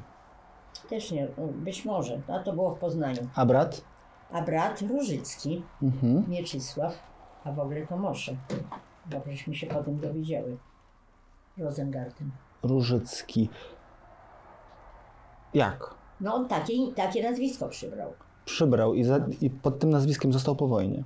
Do momentu, kiedy był w Polsce. A później? No to później, jak pojechał do Izraela, to co mu Różycki potrzebny był? To wrócił do nazwiska? No tak. Rosengarten? Tak. I był Mosze Rosengarten czy Mieczysław? I zaraz, Menachem, dobrze, Menachem, bo chyba Menachem. To przepraszam. Nie, bo ja jadę teraz do kuzyny, do jego córki jadę. O, kiedy? 9 kwietnia jadę z wnukiem na 3 tygodnie. Do Tel Awiwu czy do... Ona mieszka w Ra'ananie. Ale teraz nie wiem, Menachem, Mosze, Mieczysław. Mieczysław to było Polsa, a tam gdzieś miałam napisane, ale nie wiem, czy Menachem, czy Mosze. Więc albo Mosze, albo Menachem. Tak, ale chyba Menachem, bo ja skojarzyłam z Beginem. Który był starszy? Ojciec. To było jedyne rodzeństwo? Nie, była jeszcze siostra. Ich było 3. I ich 3 przeżyli przez to, że byli deportowani do Rosji. Znaczy do Związku Radzieckiego. Byli pierw na Syberii, potem do Kazachstanu, do Karagandy. To tyle, co mi ojciec mówił. Razem? Oni wszyscy razem. To znaczy ojciec, jego brat z żoną, jego siostra z mężem i z synem. I tam była taka historia, że ojciec tego mojego kuzyna, czyli mąż siostry, gdzieś się wybrał po jakieś pieniądze i już nie wrócił. Jeszcze raz, przepraszam, ojciec. To znaczy mąż szwagier, siostry. ojca szwagier wybrał się gdzieś po jakieś pieniądze. W Kazachstanie? Nie, chyba tak, ale to mi mówił kuzyniak jeszcze żył, ale on też mało wiedział. Jak się nazywali? No, Kac. Siostra. Kac. Z męża Kac. A jak się nazywała siostra? Rosengarten. Imię. Na pewno miała. No, zaraz. No, widzi pan, zapomniałam. To zaraz coś Fela. Felicja? Tak. A mąż? A ja męża w ogóle nie znałam. Nie mam nigdzie śladów męża. Czyli mąż, który zginął tam, Nazywał się Kac, nazwisko. ale nie zna pani Nie, imienia. bo Imienia pani nie zna. Nie. A tego kuzyna? kuzyna Stefan. To da Kac. pani mi znać, jak się nazywał jego ojciec? Ale on już nie żyje. A, Stefan Z nie tym, że żyje. ja jak pojadę do Izraela, będę się widziała z jego żoną. Z tym, Nie przeszkadza? że nie wiem, czy ona będzie wiedziała, bo ona jest Sabrą, ona się tam urodziła. Także jak on jej opowiadał jakieś szczegóły z pobytu na terenie Związku Radzieckiego, to może będzie wiedziała. No. Bo ta kuzynka urodziła się w 1948 roku i ona tego nie będzie wiedziała. Rodzice? Czyli Ich? ich? No to jest ojciec, a matka zmarła w 1937 roku. Ojciec? Ojciec Rosengarten, Ludwik, ale to był ten, no, a takie żydowskie jak to. Eliazer. Bo mnie uczyli, że babcia jest Sabina, a dziadek Ludwik. Ja się tak nauczyłam. To jest Sabina, to jest Ludwik. To jest moja mama, Sabiny już dawno nie było. Przepraszam, więc Sabina z domu? To nie wiem. Ludwik? Bo to był mój dziadek, ojciec tych dwóch panów. Tak. On się ożenił. Ich matka była Bachner chyba. Tak, dobrze. Tak, z domu Bachner. Tak mnie uczyli. Wspaniale. A to dziecko? To ja. W getcie. Czyli to jest zdjęcie z z getta? getta. On jeszcze żył, dziadek. Kiedy zmarł? Nie wiem, mama no, jak myśmy wyszły w 41, na przełomie 41, 42, bo ja byłam przeszło rok, ale nie wiem jak długo, to on z nami nie wyszedł. On już nie żył. Mama Już nie żył? powiedziała, że na tyfus ma. Czy może pani pamięta okoliczności wykonania tego zdjęcia? Tego nie. Ile pani miała lat wtedy? To musiałam 41, mieć 3 4? lata. 3 lata. To było jak żeśmy do getta wyszły. 3,5. Na jakiej ulicy pani mieszkała? Ależ nie. Skąd mieszkanie było? Jak to skąd? Przeprowadziły się, Z Nowogrodzkiej. rodzina się przeprowadziła, no pamiętam właśnie, że to Tak. mieszkanie było zbombardowane na Tak. 4. piętrze, ale Na 5, a do 3 jest. mówimy o kondygnacji czy o piętrze? No piętro, 5. No kondygnacja pewnie 6, jak parter jest kondygnacją, to jest... Ja wolę uściślać, bo wie Tak, pani. ja wiem. 2 piętra zostały skasowane. Czyli przeprowadziły, a dziadkowie się przeprowadzili, czy mieszkali na Lesznie wcześniej? Mieszkanie na Lesznie. Czyli oni Tak, nie byli... dziadek miał fabrykę krawatów. No właśnie, oni zaraz będziemy mówili. Czyli nie pamięta pani okoliczności. To jest zdjęcie raczej amatorskie, czyli to musiało być zrobione i wywołane jeszcze w getcie. Tak. Być może, Nie, to było w getcie, bo skąd by mama miała? może pani ojciec robił to zdjęcie. Nie, pani ojca nie było, Ojca przepraszam. nie było. Został zmobilizowany w 1939 roku i poszedł. Ale proszę powiedzieć, kto mógł zrobić to zdjęcie? Jakiś fotograf, nie wiem, nie mam pojęcia. No i jak? Przecież to zdjęcie w ogóle nie studyjne. No, nie wiem. Proszę pana, jak ja miałam tutaj 3,5 roku, to skąd ja mogę pamiętać? Ja tego momentu nie pamiętam. U fotografa miałam robione zdjęcie, siedziałam na takim wysokim stołku. I pamiętam, że miałam robione zdjęcie, na co moja matka powiedziała nieprawda, a ja wiem, że tak było. Oczywiście, jesteśmy mądrzejsi od naszych rodziców, którzy nie Oczywiście, pamiętają takich no. sytuacji. I tego zdjęcia nie mam, bo ja się pytałam mamy, bo to miałam. Nie było takiego zdjęcia, ja mówię było. No skąd?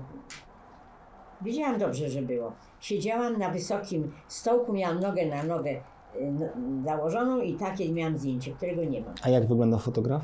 A tego to nie wiem. A jak wyglądał aparat fotograficzny? No taki pewnie coś na głowie co nakładał, tak jak był. No właśnie, Więcej nie pamiętam. z mocnym fleszem. A, nie wiem, może i mogę. No może pani pamięta tę sytuację, jak Nie. zrobił pani zdjęcie, pani musiała przymrużyć oczy. Nie, takich rzeczy nie pamiętam. A pamięta pani, stołek był z czego wykonany? Z drewna, no Jak- nie z plastyku. Jaki kolor? Niekoniecznie mógł być metalowy. Nie, na pewno był brązowy, bo takie były soki. Pomalowany na brązowo. Tak. Ciemno było, jasno było? Gdzie? W tej studiu? pracowni? Tak. Nie wiem. A jak pani wchodziła do tego studia, to pani pamięta jakieś... Tego nie pamiętam. Pamiętam jak siedziałam na tym stołku, nic więcej nie pamiętam. W jakimś małym pomieszczeniu, czy? A tego to nie wiem.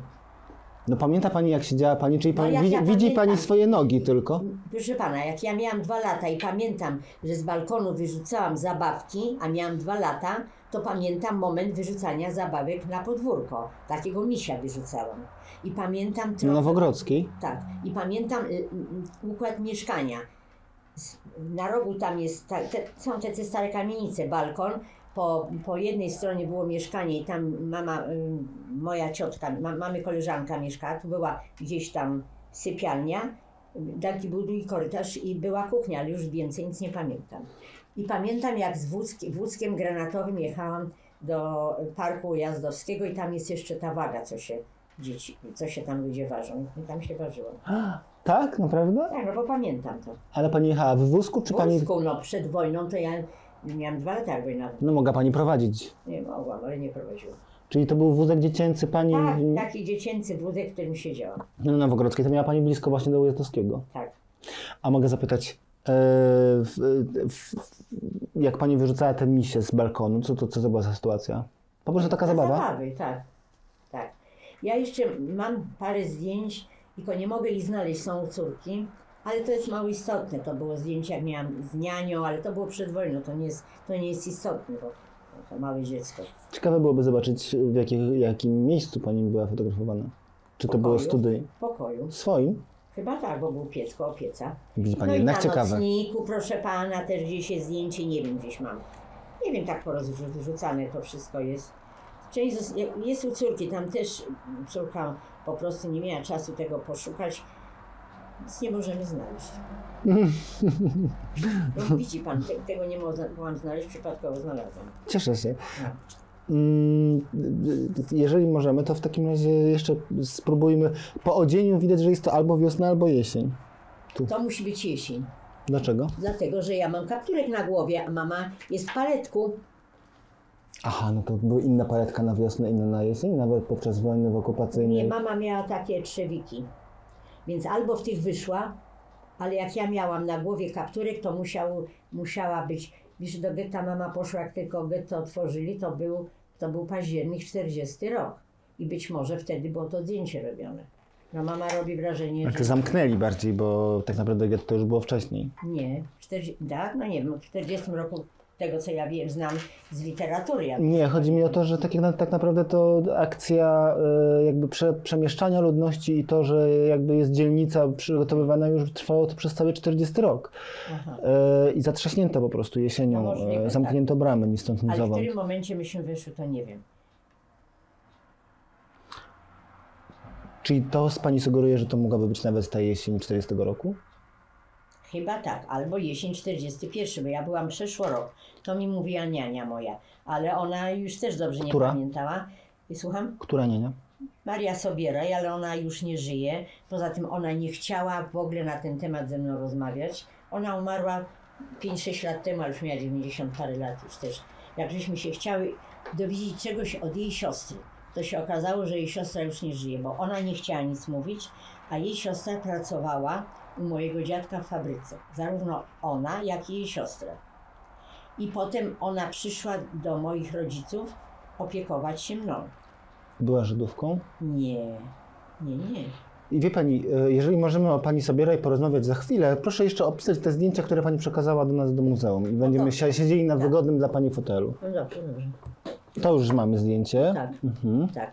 Potem, nie, to jest moja babcia z dziećmi, ale to już... Ale to jest zdjęcie przekazane do muzeum. Tak, przekazane. Proszę opisać wszystkie dzieci, kiedy to mogło być zrobione, jak to wyglądało. Sądząc, to jest moja mama, urodziła się w 99 roku. Augusta. Tak, Augusta to jest... Nie, przepraszam, tak. To jest Irena i ona wygląda, że ma z 5 lat. To musiało być w 1904. Te 2 siostry były starsze. Ojej, to miała bardzo dużo rodzeństwa. Tak. 5 rodzeństwa? Tak. Czyli Augusta siedzi, obejmuje między innymi pani siostrę. Może 7 lat, ja nie umiem powiedzieć, bo ile mogła mieć matka lat? Augusta, no to jest właściwie 5. Rudolf, Ludomira, Lubomira, tak. Emilia, Irena, Aleksander. No, to jest Rudolf, Rudolf, tak? Aleksander, Lubomira, Emilia, I Irena. W którym roku pani matka się urodziła? W 1899. 29 kwietnia. O, tu sobie napiszę. 29 kwietnia.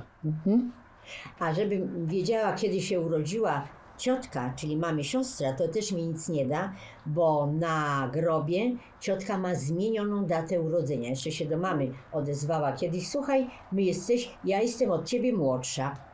Co? Tak, no bo, bo kobiety zmieniały sobie datę urodzenia. No żeby to, nie być do robót, tak. Także nie wiem, a jej córka teraz niedawno umarła, zresztą ona by nic nie powiedziała. Jeszcze raz pani może pokazać. Rudolf, Aleksander, a teraz kobiety. To była Irena, Tak. Lubomira i Emilia. Emilia. I Emilia nie wyszła z getta. Dlaczego? Nie wiadomo. Ona była lękarką dentystką. Pamiętam, jak leczyła mnie, bo przecież innych lekarzy nie było, ale dlaczego nie wyszła, nie wiem. To trzeba byłoby się mojej mamy spytać. Przy okazji spróbuję. No też, ja też. Możemy a w jakim miejscu to może być? Gdzieś na wsi. Nie wiem. Przecież wyjeżdżali na majówki, na inne tam takie. Czyli na majówce to mogło być? Tak, bo mieszkali na Lesznie, to nie jest na Lesznie. No możliwe, że to jest, a może to jest w Ujazdowie? Może. W Ujazdowskim Parku. Kolejne zdjęcie, bo jest ich całkiem niemało. Tak, to już jest moje zdjęcie z okresu, to był 43, 42 rok. To jest tak 40, pan zobaczy z łaski swojej. 42, tak. To jest zdjęcie. Tak. Powiedzmy tylko, kto na nim jest. To jest ta pani, która się mną opiekowała. Jak miała na imię? Jadwiga Plackota. Plackota, ale pani już jest dużą dziewczynką, czyli pani ukrywa się pod Warszawą. W Radziwiłłowie to było. W Radziwiłłowie? Tak. Ja miałam tu 5 lat chyba, no bo 42 i w 37 to musiałam mieć 5 lat. To była ta dobra niania? To była ta niedobra niania. To była, no właśnie tak coś, no. Takie stare panidło. To ja miałam tu zaraz 5 lat, porozmawiamy. Latem, a ja jestem latem urodzona. Ale to jakby widzę, że pani dosyć swobodnie się czuje. Jest pani normalnie w ogródku? No ja nic nie rozumiałam. No tak, ale ona wiele rozumiała i jednak panią wypuściła na ogródek. Nie no, tam żeśmy wychodziły na ogródek. Powiedziałbym, że nie miała pani złego wyglądu. Tu nie, ale tu miałam już chyba gorszy. To 41. Miała pani czarne włosy. I to jest ta sama niania? Tak.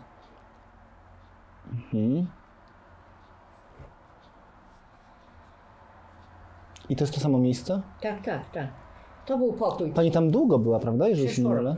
No właśnie. Pokój i co dalej? Duży pokój. Tu były drzwi, nie wiem dokąd, tu były drzwi do sieni, do kuchni. Tu stało łóżko, a tu było okno. I na tym łóżku pani z nią leżała? Tak. Tak, ale pani miała do dyspozycji pokój i kuchnię, czy tylko... Nie, myśmy były w pokoju. Tylko pokój? Ja w ogóle wynajmowany? Tak, ja nic więcej nie wiem, nic nie pamiętam. Skąd pani ma te zdjęcia? Ktoś nam zrobił. Ktoś nam zrobił, ale ktoś też przechował je i dał. No, tak mama mnie odbierała od niej. To otrzymała też zdjęcia? No chyba tak. Wiem, że rozmawiała z listonoszem przed oknem, bardzo się wdzięczyła do niego. Porozmawiamy jeszcze o niej, bo to ważna sprawa. A ta kobieta? To ja jestem, ale to... No właśnie chciałem zapytać, czy to nie jest pani? W Warszawie w 51 roku bodajże. W Warszawie? To wygląda trochę na Foksalu były takie wydmy? Nie, jak przyjechali do Warszawy w 49 roku, zamieszkaliśmy na Żoliborzu, w willi, która była własnością ojca kolegi z wojska. I on miał tam duży ogród. I ten ogród jest, i ta willa też jest. Pamiętam, pani wspominała o niej na ubiegłym spotkaniu. Czyli to jest, który rok może to być? Jakiś 51. Przyjechaliśmy. Muszę przekopać tamte zdjęcia. Byłbym wdzięczny podczas autoryzacji samego spisanego wywiadu. Może by pani jakby ale to już są zdjęcia powojenne. Skontrolować same daty, nazwiska, miejsce. To już, wie pan, to już więcej, będą zdjęcia współczesne. No. Nie, ale ja mówię o zapisie samego tekstu. A to w Poznaniu jestem. Pani? Tak. Ale pani ładnie miała ścięte włosy. No tak, bo tam miałam bardzo dużo różnego rodzaju lokatorów. No tak, to ja domyślam się, ale sama jakby powiedziałbym, wiem skąd wzięła się moda na takie włosy. Tak. Mama, pamiętam, że mi ściesywała głowę szczotką nad takim małym ogniem. To było w Miedzeszynie, pamiętam. Bo taka była ilość tego. Ja pamiętam, no przecież my też mieliśmy takich lokatorów i pamiętam w ogóle, że to się akurat pamięta, ta sytuacja. Tak. Ale I teraz w szkole też u mojego wnuka zdarzyło się, że jakieś dziecko było zawsze. no oczywiście. To nic takiego jest dziwnego. W Anglii jest wielka plaga w ogóle. Tak? Mhm. Ale czy mogę zapytać, no oczywiście w tych szkołach takich publicznych, ale czy mogę zapytać, miała pani kiedykolwiek ścięte zupełnie na zero? Tak, to już mi odrosły. Czyli to odrosły, tak? Tak, miałam zupełnie na zero. Mhm. Kto siedzi na tym zdjęciu? To żona jednego oficera, mamy pani Maryla Drapella. Ona po prostu to był kolega ojca z wojska. A obok pani matka? Nie, tu moja mama, a tu jakaś obca osoba. To po prostu dwie osoby tak przypadkowi siedzące? Tak, to było w parku w Poznaniu. Kto mógł robić zdjęcie? A, to nie wiem.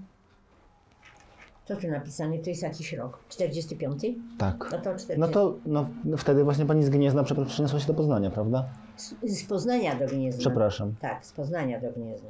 A pani matka wygląda na dosyć taką swobodną teraz na tym zdjęciu. Bo moja mama przez to, że miała dobry wygląd, to przeżyła. No ale jakby w ogóle to była piękna kobieta. No ładna była, ale była bardzo opanowana. No wie pan, no, są momenty, że człowiek tu już jakoś tak odreagowała to wszystko, ale w ogóle to nie.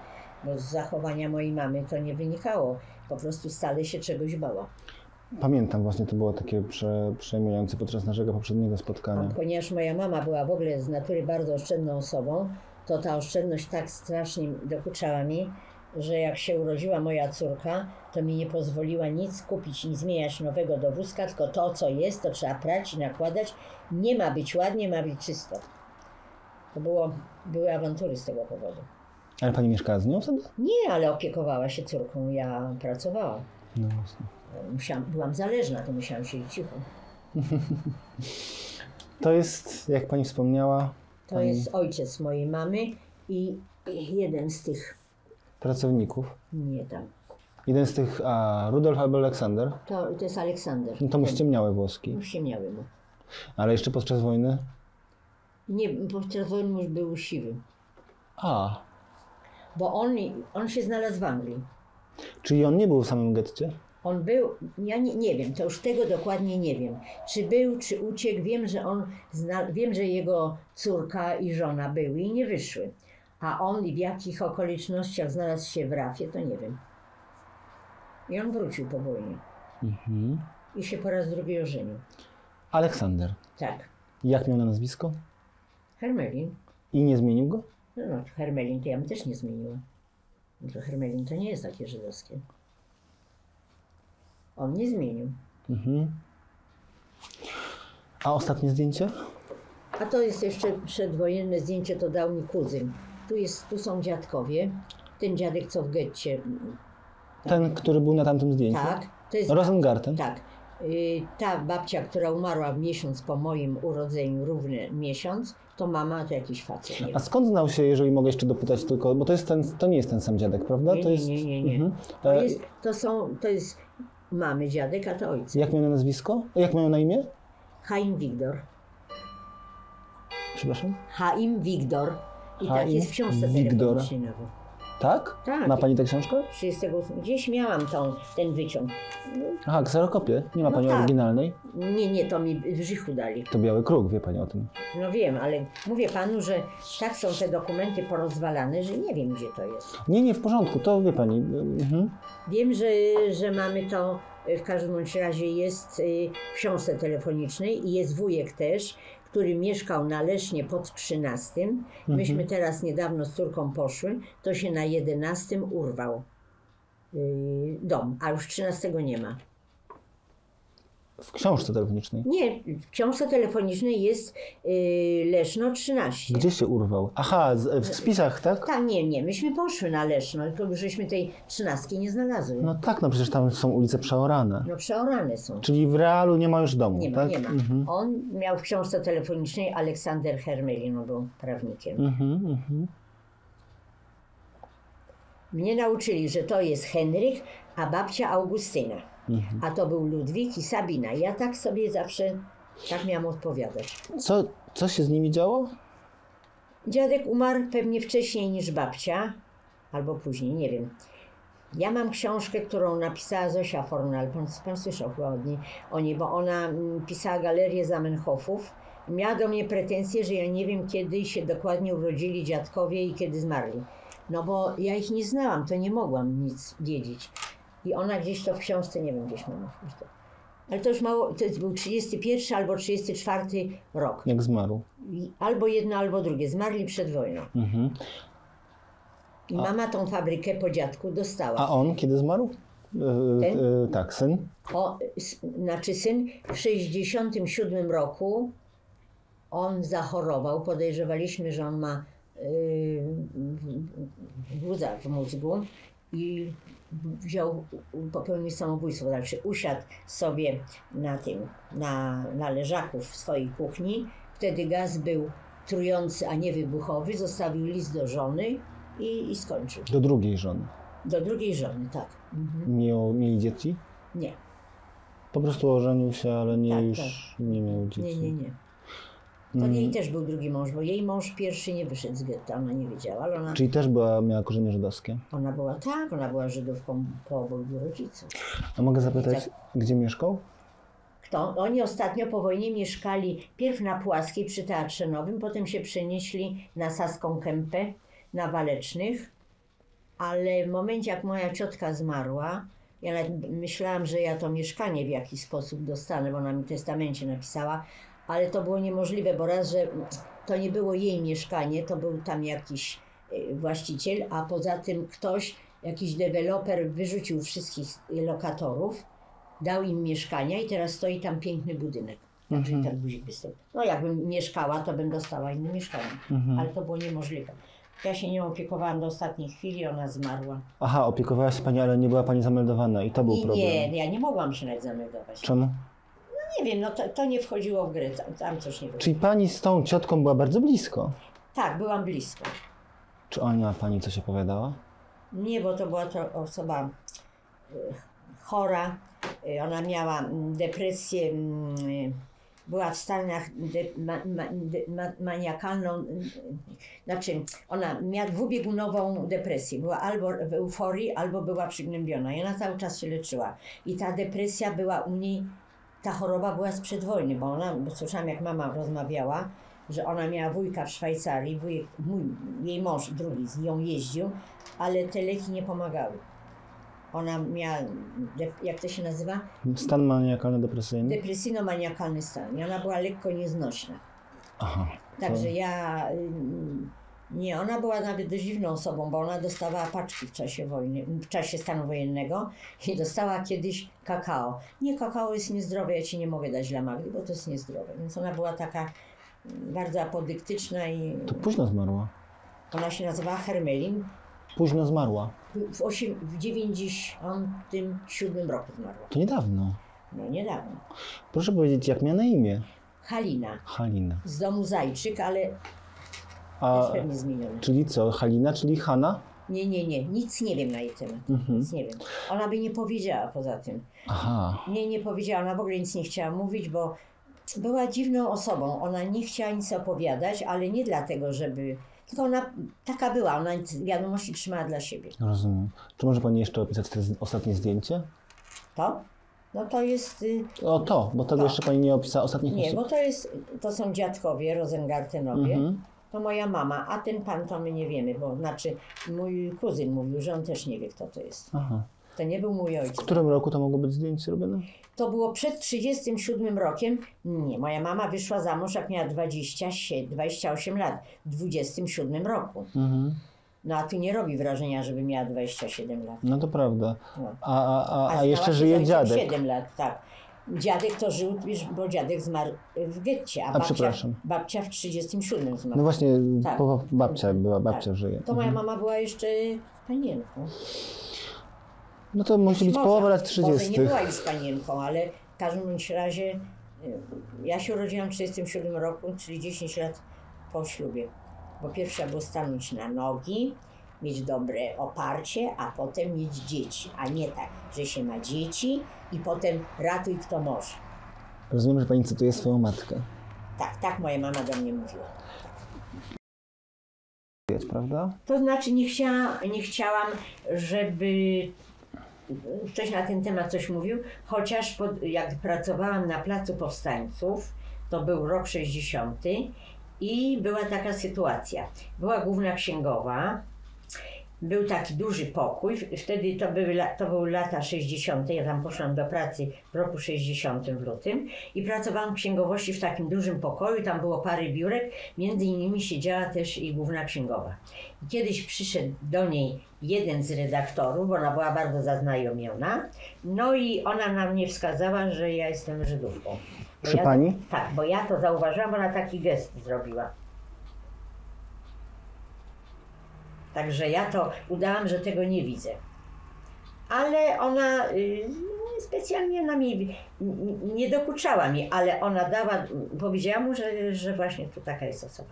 No ale nie zna pani kontekstu, być może on pytał o to... Nie, on nic nie pytał, ona tak zrobiła, no. Po prostu. Co to znaczy? No to tak się określa Żydów. Jak to? No w ten sposób, jak tak to się zrobi. To pan nie wie? Tak. Nie wiem, co to miało znaczyć, ale tak jest. Niech pan się spyta kogoś starszego, to panu potwierdzi. Tak się określało Żydów. A to jest pani pierwszą osobą, która mi to powiedziała, a ja nie wiedziałem tego. Tak, bo kiedyś z nami rozmawiał ten Sławek Greenberg. Taki pisał tam, on zrobił film Ocaleni przez Wywódzkę, czy coś takiego. I bo on mnie też ze mną rozmawiał na ten temat, czy ja miałem jakieś przykrości, czy coś, to też powiedziałam. I co powiedział?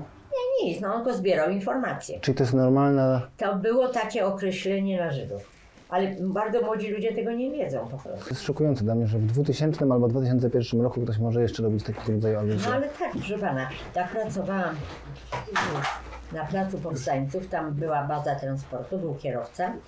I on był Żydem, bo on do mnie poszedł i spytał się, czy jestem Żydówką. Ja mówię, nie jestem. Ja nie chciałam się przyznać przed nim. Wiedziałam, że mi się głupio zrobiło. A teraz bym tego nie zrobiła.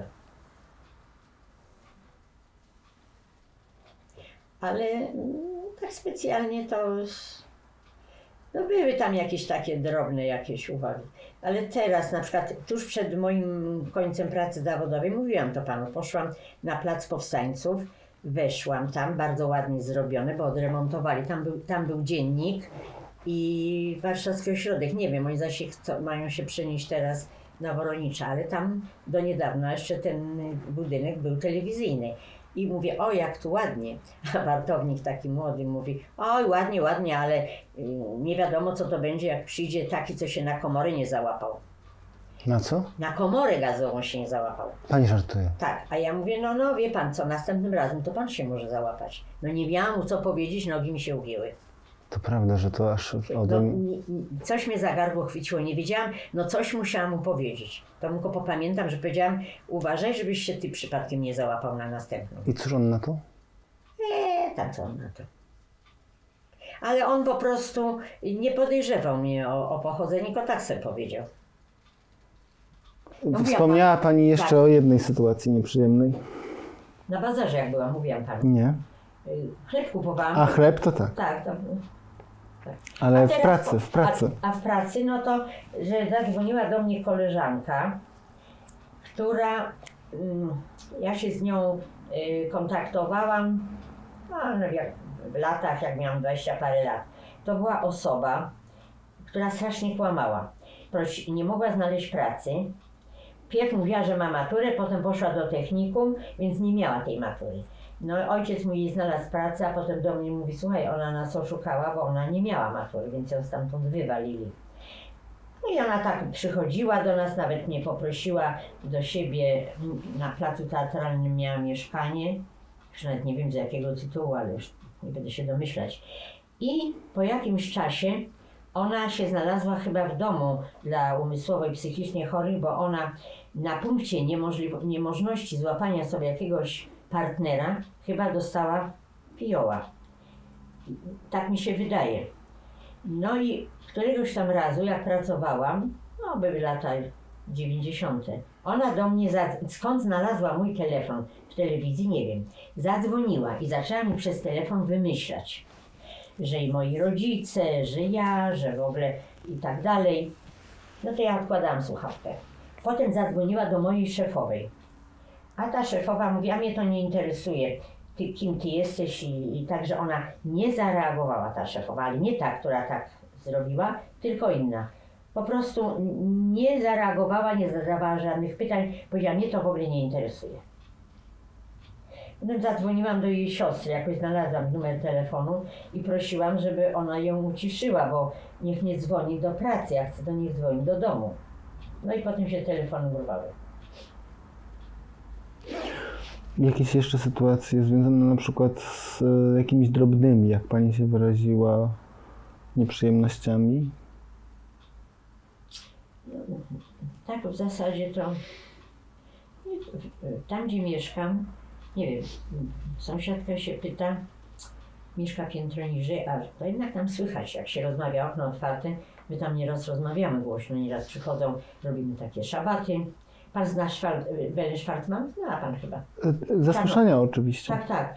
No ona też przychodzi, no to jest pani, która z 51 roku, ona zna jidysz, zna francuski i tam są rozmowy głośne. I ta sąsiadka pyta się tak, o, a ile Antek ma? W której klasie jest Antek? Ja mówię w drugiej. O, to pewnie do komunii będzie szedł. Ja mówię, będzie albo nie będzie. I więcej nie było tematu. I nikt więcej mnie o to u córki w domu nie pytał. A tutaj to, wiem, że to na drugim piętrze mieszkał pan, co kupował Dziennik Polski. No to, ale nie, nikt, żadnych wycieczek osobistych tu absolutnie nie miałam. Ale w pracy? A w pracy to już nie, to było wszystko poza mną. Nie no, obchodzi pani szerokim łukiem, ale to 68 rok to nie mogło być poza panią. A w 68 to ja pracowałam wtedy w Wojskowych Zakładach Kartograficznych. To osobiście do mnie nikt nie podszedł, ty Żydowo czy coś tam takiego, ale były rozmowy, że bardzo dobrze, że tych Żydów wyrzucają, bo przynajmniej tajemnica państwowa nie będzie wyciekać z Polski. Takie słyszałam rozmowy. Przy pani? Tak. Celowo? No, myślę, że tak, no bo... I wyrzucili panią? Nie, mnie nie wyrzucili, ale tam był taki pan, który był notabene sędzią piłkarskim. Też robił jakieś wycieczki, bo koleżanka moja mi o tym powiedziała. Do mnie nie mówił, ale były rozmowy poza mną. Ale do mnie nikt nie startował, ale poza mną były, bo ona mi o tym powiedziała. Ale też nie chciała mówić za dużo, bo jej tam było to wszystko jedno, nie tak. Zmieniła pani pracę? Tak, oczywiście. Zmieniłam, bo poszłam właśnie potem stamtąd chyba do GUS-u, tam gdzie mój ojciec pracował. Ojciec się przyznawał, ja nie. Tak. Także moja córka to pęka ze śmiechu. Przyszła kiedyś do mnie moja córka, miała 3 czy 4 lata, to dwie szefowe, chodź zobaczysz, jak wygląda mała Żydówka na korytarzu, tak. Potem przeszłam z powrotem do telewizji, ale nie, nikt mnie z tego powodu nie wywalił. Nie. No pani sama odeszła, to wystarczy. Sama odeszłam, bo po prostu widziałam, że tam...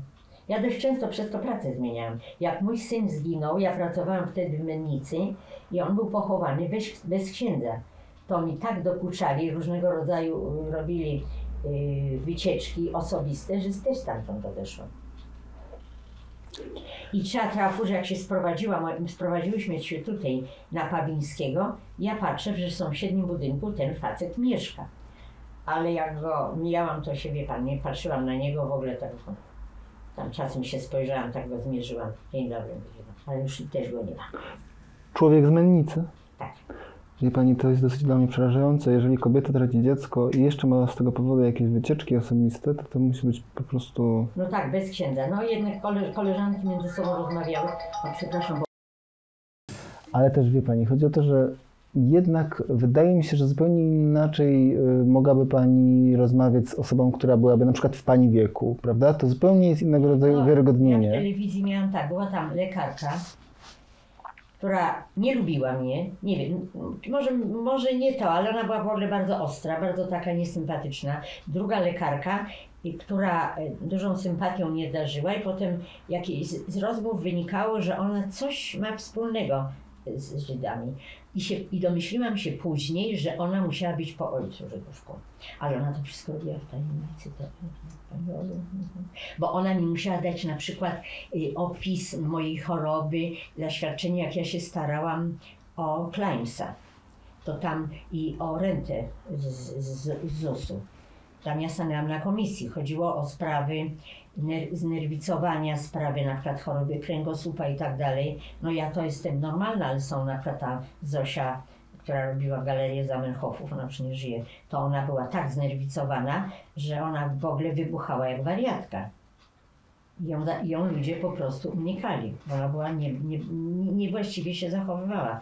Ją po prostu prawie wszyscy unikali. Bardzo mądra kobieta, z wspaniałą pamięcią, ale wszędzie się pchała i wszędzie uważała, że wszyscy ją potrzebują, jakieś miała kompleksy. I jeszcze panu coś powiem. Ja chodzę do Chabadu. Ja nie jestem religijną osobą, absolutnie. Ale ponieważ w gminie to są takie sytuacje, że tam nie ma po co chodzić, no gdzieś chcemy pójść. I ten rabin wie i on absolutnie nas do niczego nie namawia, zresztą kobiety się nie muszą modlić. I proszę pana, tam przychodzą, byłam kiedyś na wykładzie, który on prowadził w gminie, patrzę, a tam siedzi młody człowiek z telewizji. Mało nie spadłam z krzesła, z wrażenia, bo absolutnie nie robił wrażenia, że ma jakieś pochodzenie żydowskie. Podeszłam do niego i się okazuje, że bo jego matka też pracowała w telewizji, ja miałam z nią kontakt. Ja po niej nie poznałam, absolutnie. On miał ojca Polaka, a matka była Żydówką. W którym momencie on się dowiedział, nie wiem, ale w końcu ta matka mu powiedziała. I on teraz tak, jest żonaty, ma 2 dzieci. Nie wiem, jak ta żona na to patrzy, ale jak byliśmy kiedyś na Purim, to jest taka uroczystość, gdzie się ludzie bawią, on przyszedł z tą żoną. Ta żona stała w kącie, była tak przerażona, tam się nic nie działo. Tam po prostu kobiety sobie tańczą, mężczyźni sobie tańczą, ludzie się przebierają na tą okoliczność, ale nic się nie dzieje. Widziałam, ona była tak zastraszona i on z nią nie przychodzi tam do tego Chabadu. Zastraszona, no wie pani, to jest jednak specyficzny sposób obchodzenia, więc to może być dla osoby z innego kręgu kulturowego. Powiedział mi ten rabin, że on przychodzi nie w piątki, ponieważ ma 2 dzieci, to się musi zająć. Ostatnio była nawet jego matka, ale nie rozmawiam z nią na temat tego, co było, tylko żeśmy obie siedziały, załatwiały sprawę i żadna z nas o niczym o sobie nie wiedziała. Ale on przychodzi w inne dni. I on nawet uczy się hebrajskiego, czyli on tak wszedł w te sprawy tak dalece, że on się uczy hebrajskiego i no nie wiem, co on tam dalej, ale w każdym razie, no, żona jego nie przychodzi. Co to znaczy młody człowiek z telewizji? To znaczy, że pani jeszcze pracowała młody, jak pani... Bo on, jeżeli młodszy ode mnie, to już jest młody. No właśnie. Ale on, jak ja pracowałam, odeszłam w roku 2000, to on pracował w kancelarii. Okazuje się, że on w międzyczasie studiował, bo on powiedział i dał tą wizytówkę rabinowi, że jest doradcą ministra w Ministerstwie Nauki i Szkolnictwa Wyższego. Nie mógł być na poziomie pracownika kancelarii, on skończył studia. Zresztą jak się z nim teraz rozmawia, to się wyczuwa, to on nie jest takim gadułą, ale on skończył studia, a pracował w kancelarii. Czyli to może być człowiek trochę starszy ode mnie? Tak, starszy. Myślę, że... A ja go się spytam. Jezus Maria, ale co, 40-letni? Tak. Ale to jest jakby relacja, bardziej mnie interesuje pani spojrzenie na niego, a nie on sam. Jeżeli mogę jeszcze tylko wrócić, od kiedy pani właściwie zaczęła chodzić do Do Chabadu? W ogóle, tak jakby poczuwać się jakby... rozumiem, że kiedy pani odeszła na emeryturę i przestała Tak, pani... jak podeszłam na emeryturę, ale to była taka sytuacja. Ja w ogóle nie wiedziałam, że Chabad istnieje. I nie byłam jeszcze członkiem gminy. I moja córka dodatkowo pracowała w którejś galerii w Sephorze. Tak zachęcała panie do kupowania kosmetyków. I weszła pani z taką dużą gwiazdą Dawida, a podobna do Żydówki. Magda do niej podeszła i powiedziała, że matka jest właśnie Żydówką. Tak jak ona by nie była, ale to nieważne. No i ona powiedziała, że no tak. Nie, ale ona tego nie ukrywa, wprost przeciwnie, ale jej było łatwiej to powiedzieć, niż by powiedziała ona sama sobie. No i ona, to była akurat przed Lag BaOmer, to jest też taka uroczystość wesoła, i ona powiedziała, że ona nas może tam zaprowadzić do Chabadu, ona chodzi. I ona nas tam zaprowadziła, bo żeby tam wejść, to trzeba mieć jakąś rekomendację. No i stąd się zaczęło. To było tak, jak mój wnuk miał 3 lata, bo ich dziecko dopiero się urodziło, no może 3,5, czyli to było, on ma 11, czyli 8 lat temu. Tak mniej więcej, 7-8 lat temu. Już byłam na emeryturze. Tam nikt nie widzi. A skąd zna się pani z panią Wandą? Byłyśmy razem jako dzieci Holokaustu w Schwarzwaldzie. To był rok 2002. I tam to był taki wyjazd typowany byłyśmy. To można było raz pojechać do Schwarzwaldu, bo było dużo chętnych. I ja się tam z nią spotkałam. Ale to taka, to była dziwna osoba. Taka właśnie zamknięta. Wsiadłyśmy do pociągu, do wagonu. Miałyśmy wagony zarezerwowane. Ona mówi, to my tu jesteśmy jakoś tam, nie wiem.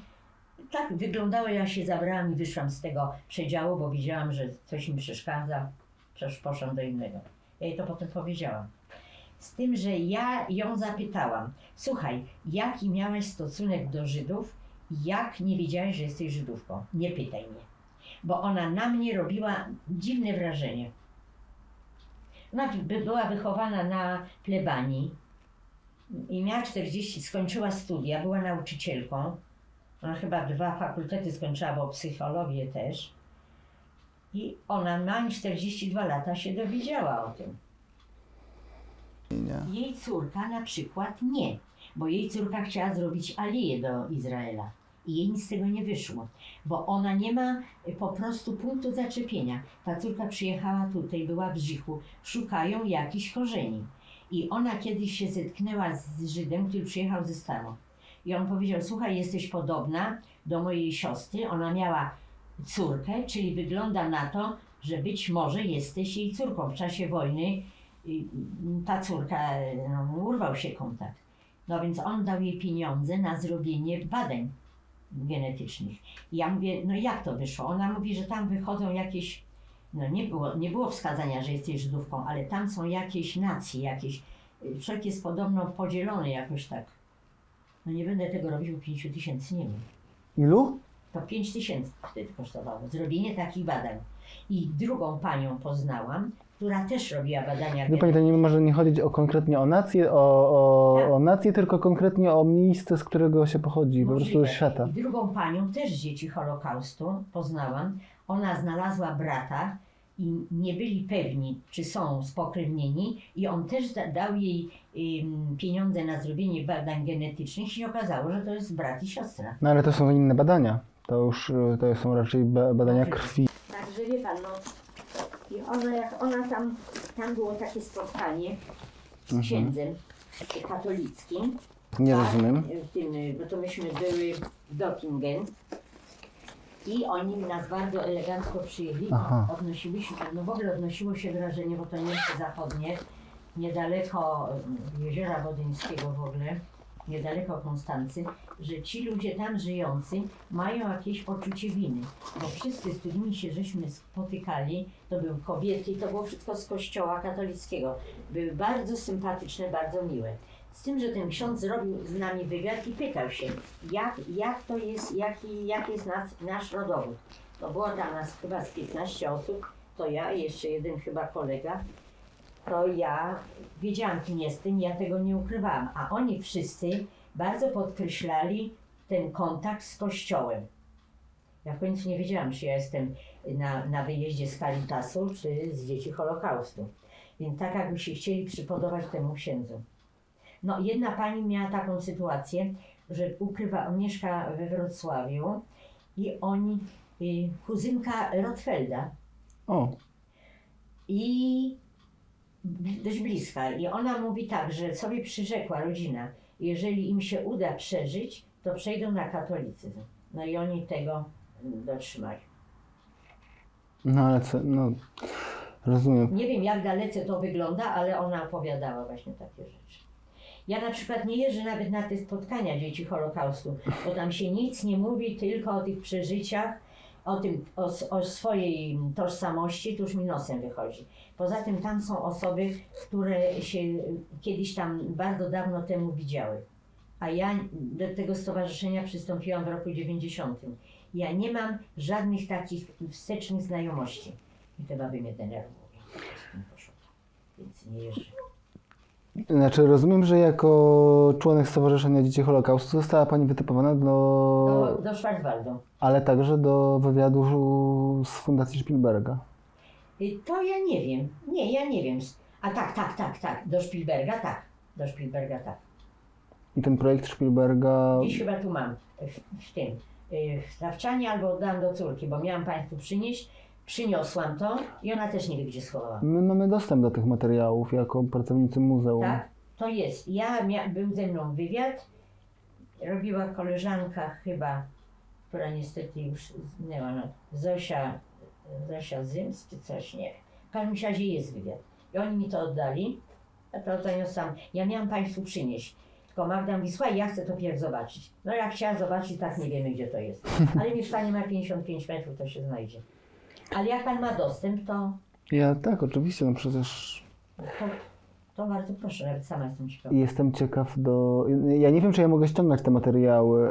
Ale ja postaram się poszukać. Nie, ale to dla Pani ewentualnie spróbuję oczywiście, bo to jakby... Chodzi mi bardziej o to, w jaki sposób to się wszystko odbyło i w jaki sposób Pani... Nie, ja pamiętam, że byłam w pokoju, ona mi zadawała pytania. Czy mogę tylko do Panią dopytać? Rozumiem, że teraz w te wspomnienia, w które się cofniemy, wojenne, wszystko też Pani tam opisała, to jest jasne, ale czy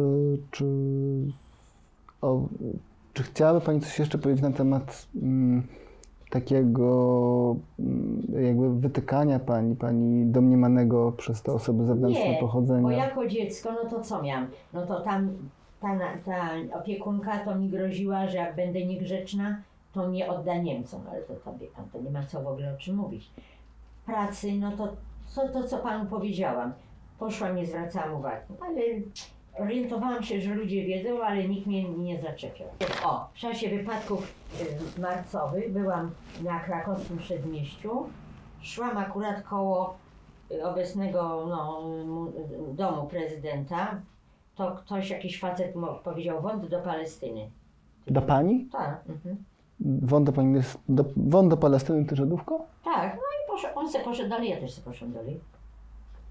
Co to znaczy w czasie wypadków marcowych? No bo to było w tym czasie mniej więcej. Aha, nie podczas samej zadymy, tylko podczas... Nie, bo podczas samej zadymy to ja byłam w szpitalu, bo ja byłam na podtrzymaniu ciąży. Także ja... Pani wtedy była w ciąży? Tak, w 1968 roku. Nie, no super czas na... No klawie. Ale leżałam w szpitalu 6 tygodni i byłam odcięta od świata i od ludzi na szczęście. Czyli w samym szpitalu nie miała Pani jakichkolwiek nieprzyjemności? Nie, ja leżałam na szaserów. I nie miała Pani jakichkolwiek nieprzyjemności? Nie miałam. Nie, bo tam były takie inne. Tam były cywilna i wojskowa. Na przykład przyniosła salowa zupę. Pyta się, cywilna czy wojskowa? Ja mówię, cywilna. To chlub talerzem i wlała mi cały barsz na kołdrę. Ale to nie było chyba związane z niczym. Nie, taka jakaś tam. Nie, ja tego nawet nie kojarzyłam. Nie no, w ogóle piękna opowieść. No tak. Ale to bardziej opowieść o PRL-u, a nie opowieść o... Tak, raczej o PRL-u. A tak to raczej nie, no przynajmniej nikt do mnie tak bezpośrednio, tam nie z koleżanki, ponieważ nie zadawały mi pytań pewnych, to się orientowały, ale nie utrzymuję z nimi kontaktu, więc... Proszę pani, rozumiem, że pani była w ciąży Tak. z synem. Tak. Nie, z córką. Z córką, A z aha. synem to było bardzo wcześnie. To właśnie, bo teraz... To były wypadki październikowe, jak byłam z synem. Aha. Wtedy tak? Tak. Była pani w ciąży, jak był 56 rok i... Tak, 50, no tak, bo w 57 marca on się urodził. Rzeczywiście, bo teraz to 60, przepraszam, że teraz pomyliłem. Tak. No nie no, to wspaniałe okresy pani wybierała na Tak.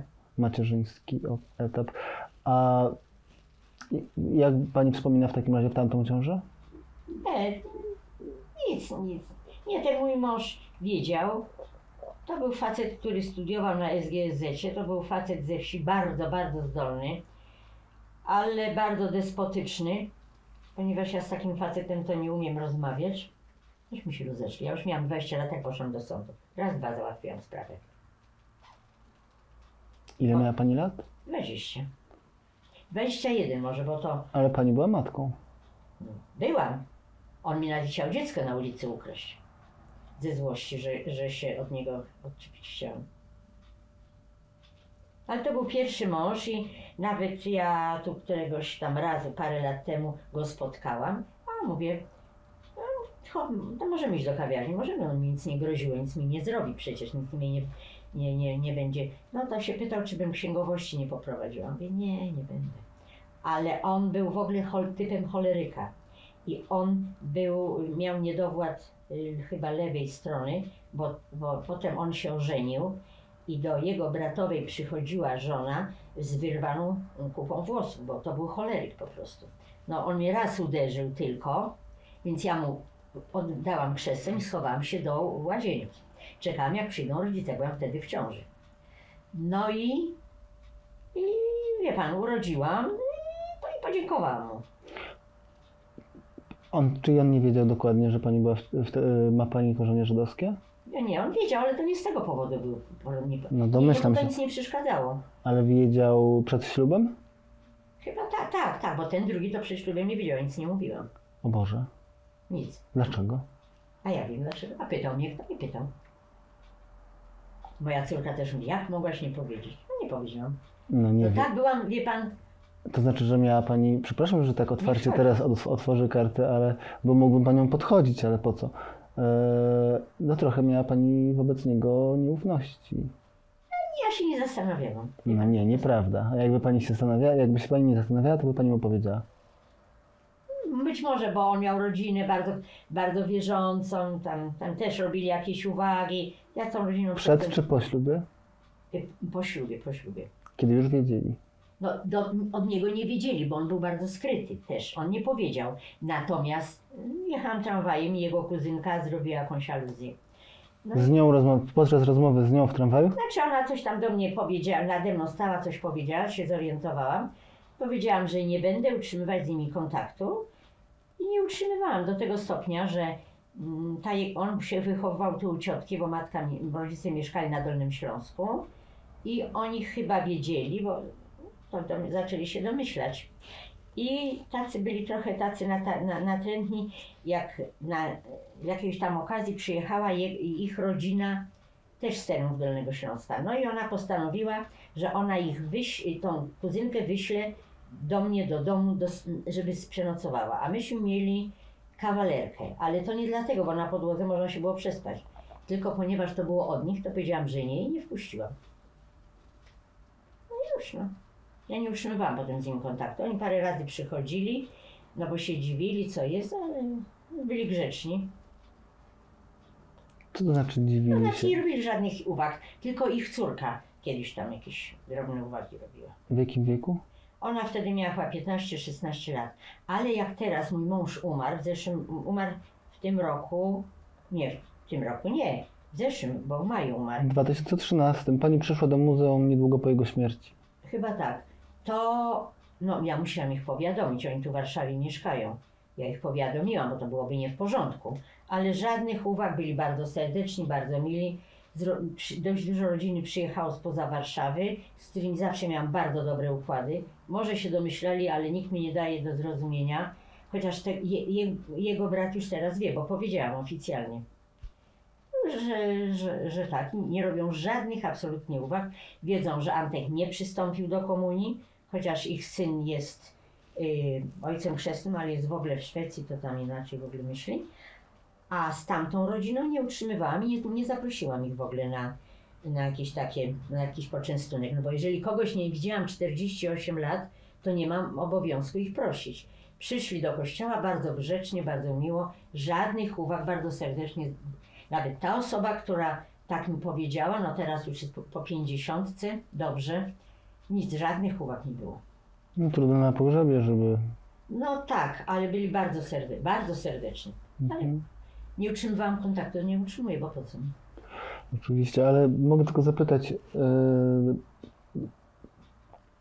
jak... Rozumiem, że pierwszego syna pani nie ochrzciła? Nie, bo ten mój pierwszy mąż był bardzo partyjny, on był niewierzący. Jak były wypadki 56 roku, to on brał udział w ulicznych jakichś tam zamieszkach, był bardzo propartyjny. Aha, ale to już wtedy jakby trudno to kategoryzować, czy partyjny był z tej, czy z tej strony, bo nie wiem, po której stronie się opowiedział podczas października? Po stronie komunistów.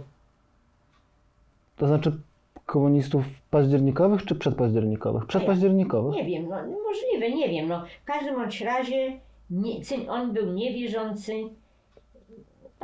On był z bardzo też, z Wielunia gdzieś pochodził, 10 rodzeństwa było, więc, ale on, nie wiem oni się rozpieszli po świecie, więc nie wiem, czy jego brat pracował, ja pracowałam w WZ-karcie, jego brat też pracował, był oficerem, był w Moskwie na wyższej uczelni, więc na pewno nie był województwem. Rozumiem, że w tej sytuacji pogrzeb bez księdza w ogóle nie było żadnej kwestii między ojcem pani i syna? Nie było, nie. A pani córka, mogę zapytać? Tak, ona w 68 roku się urodziła, to jest drugiego małżeństwa. Ona była ochrzczona, no bo jeszcze wtedy ja z szafy nie wyszłam.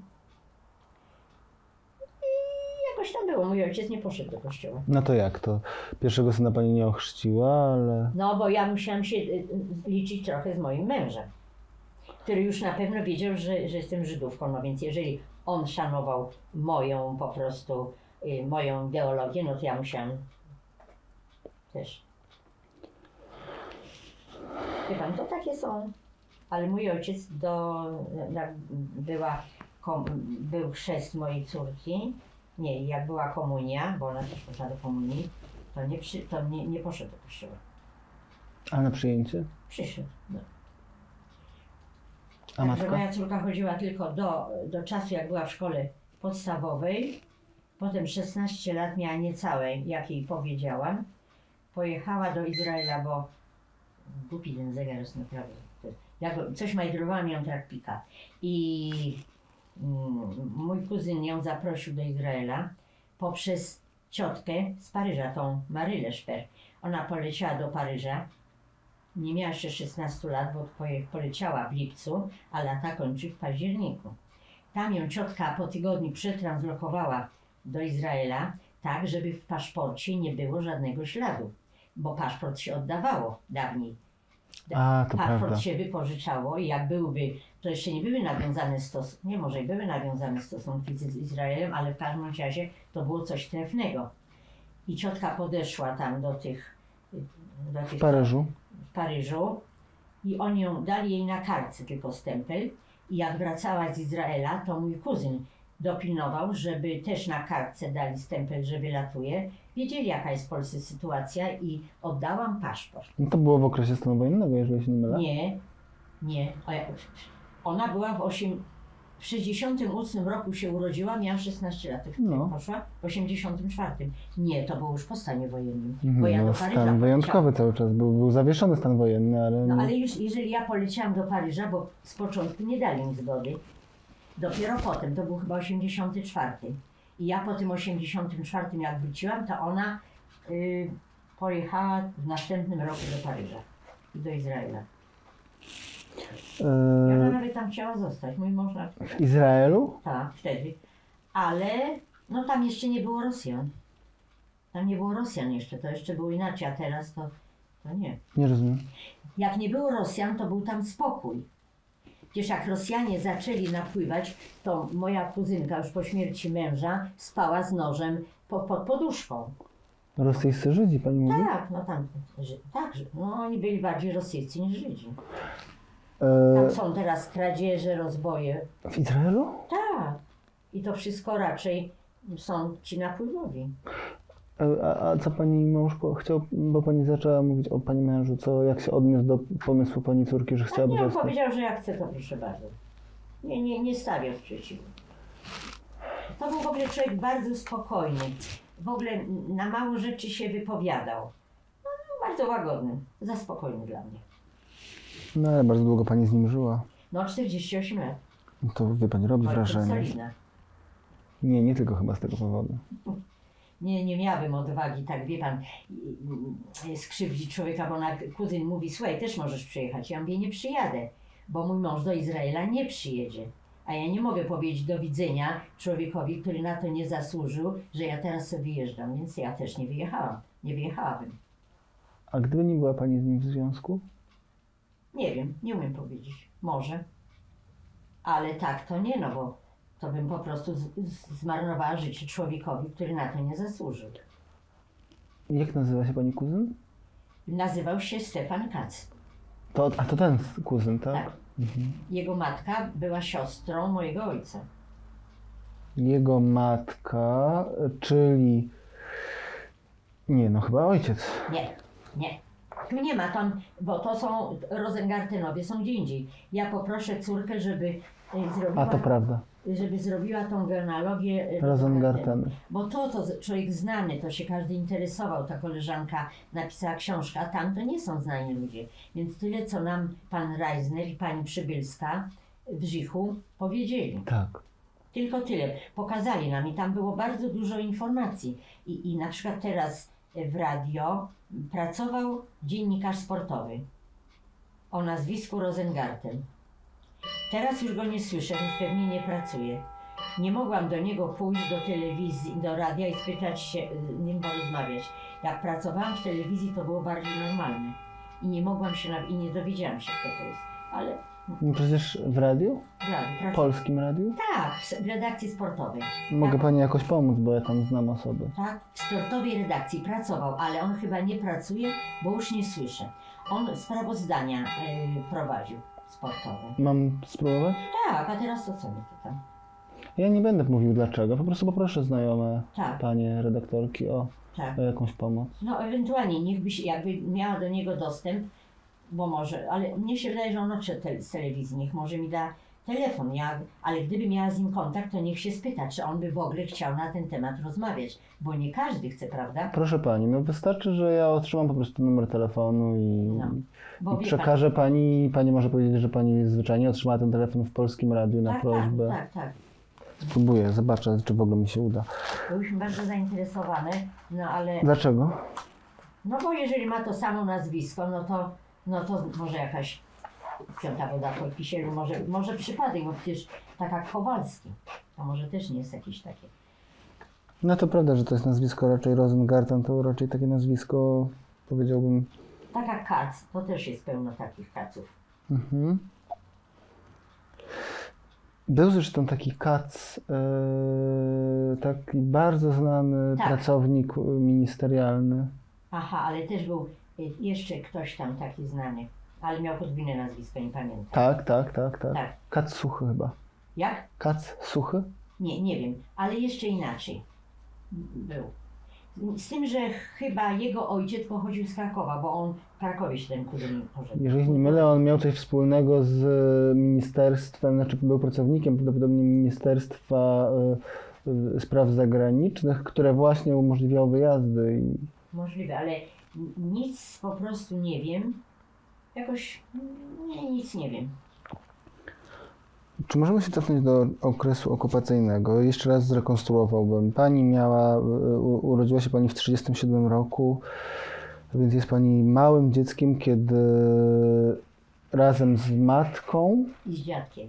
i z dziadkiem schodzicie do piwnic na bombardowania? Nie, czy dziadek był, to nie wiem. W piwnicy była mamy koleżanka, która wynajmowała mieszkanie. Ja mówiłam, że bo tam było 5 pokoi, ja pamiętam ten układ i w jednym pokoju mieszkała mamy koleżanka. Jak miała na imię? Wanda Kozłowska, ale jej oryginalnego nazwiska nie znam. Z domu, tak? Tak, ona nie była mężatką. Aha, to znaczy, że Ona nie była, ale on zmieniła nazwisko, no przecież się nie utrzymała. we wrześniu jeszcze była pod starym nazwiskiem? A ja wiem, jak ja miałam 3 lata, to ja nie wiem. No ale to... Nie wiem, ja się z nią po wojnie zetknęłam. Nie wiem. Wiem, że jej brat został zastrzelony w bramie, bo go Niemcy spotkali, no i stwierdzili, że Żyd, no to brata zabili. Czyli to była Żydówka? To nie, to była Żydówka po ojcu i po matce. Także nic tak. I ona była, bo ona mi opowiadała, jak ja się tam w tej piwnicy zachowywałam, to stąd wiem, że ona była z nami w piwnicy. To jak się pani zachowywała? A krzyczałam, że chcę czekolady. No w 1939 roku to jeszcze pani była dzieckiem po prostu wychowanym w Dobrobycie. normalnych okolicznościach. Tak. No to ona mi to stale powtarzała. Tak przeinaczałam to, ale to nieważne, ale darłam się, że chcę czekoladkę. Stąd wiem, że ona była razem z nami. A potem nic nie pamiętam.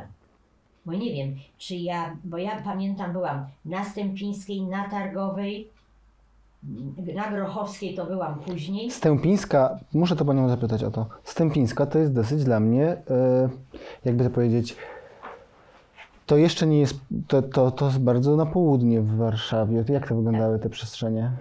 Tam były jakieś kamienice, bloki, domki? Kamienica normalna, pamiętam, było okno weneckie. O. Tak, i siostra tej pani, to była bardzo dobra kobieta, która tam na Stępińskiej mieszkała i nazywała się Helena Wojdowa, ale oni nie żyją, no bo jak ja mam tyle lat, to gdzie ona? To ona naraiła właśnie tą swoją siostrę, Plackotę. Ale to była w ogóle niebo i ziemia. Naraiła, to znaczy... Powiedziała, że ona się zaopiekuje mną w Radziwiłłowie. Wiedziałam, że to była jej siostra. Ta niedobraniania? Ta niedobraniania. Więc mieszkała pani na Stępińskiej? Tak, potem na Targowej. 15. Tak, bo to jest ten taki duży, ciemny budynek. Jeszcze istniejący. Tak, bo to jest olbrzymi. Pamiętam, że tam było strasznie ciemno.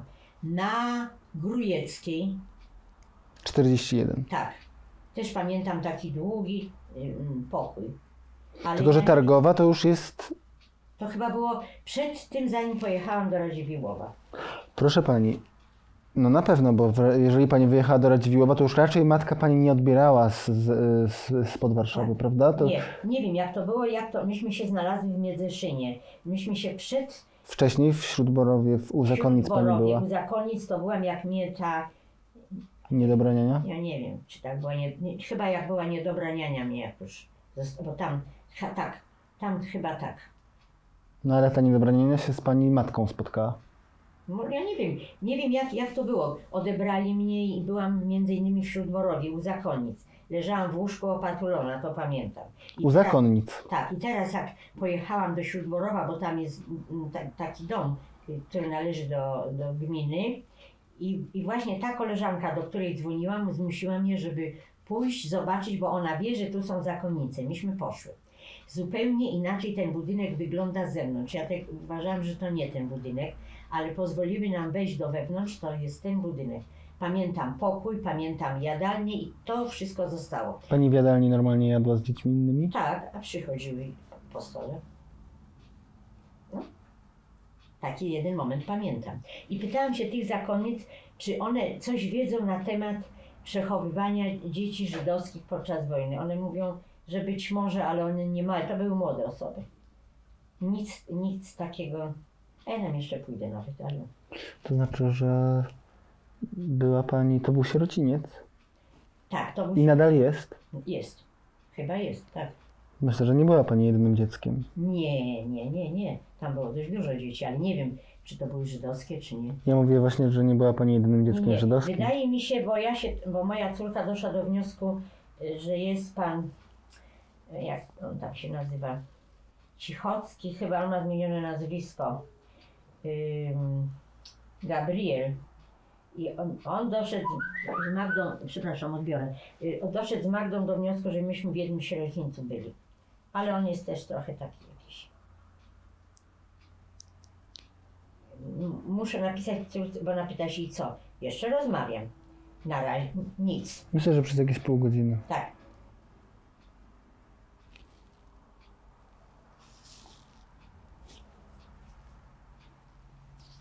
Także ja potem pamiętam, że wie pan, to są takie wyrywkowe moje wypowiedzi, bo ja tak, przypominam sobie pewne rzeczy. Mama mnie w Radziłowie odwiedzała. Pamiętam taki moment, że mama miała przyjechać, to była zima. I ona mnie wypuściła, ta niania, żebym poszła matkę przywitać. I ja szłam, był śnieg, nie mogłam iść po drodze i szłam na czworakach nad takim strumykiem. Jak z matką wracałam, to matka się dziwiła, jak ja doszłam. Ja szłam po prostu na czworakach, bo nie mogłam tam dojść. Tak było zawalone śniegiem, tam był strumyk. Matka przyjechała, ale potem nie wiem, co dalej było. Wiem tylko, żeśmy z Radziwiłłowa wyjechały do Studzieńca i to był chyba listopad, bo pamiętam tą pogodę, taki szron był na drzewach i ten zapach tego wilgotnego, mroźnego powietrza pamiętam do dzisiaj. I tam byłam, nie wiem, tam też gdzieś tam, jeden moment pamiętam, że byłam w łóżku z nią też, ona leżała ze mną w łóżku, bo bała się ludzi. To był Studzieniec chyba, albo Puszcza Mariańska. I potem jak się znalazłam z mamą w Miedzeszynie, nie pamiętam. Co to znaczy Studzieniec? W Miedzeszynie się znalazłam przed powstaniem, a przedtem jeszcze byłam w Michalinie i w Falenicy u tej niani. To znaczy, że z nianią, z tą złą nianią była pani... Nie, z tą nianią złą skończyłam, tylko z tą dobrą nianią, która pracowała u mojego dziadka i potem ja do tej pory utrzymywałam kontakt, ona niedawno umarła, utrzymuję kontakt z jej córką. Jak się nazywała ta niania? Sobieraj, Maria. Sobieraj. Może pani opowiedzieć o tej kobiecie?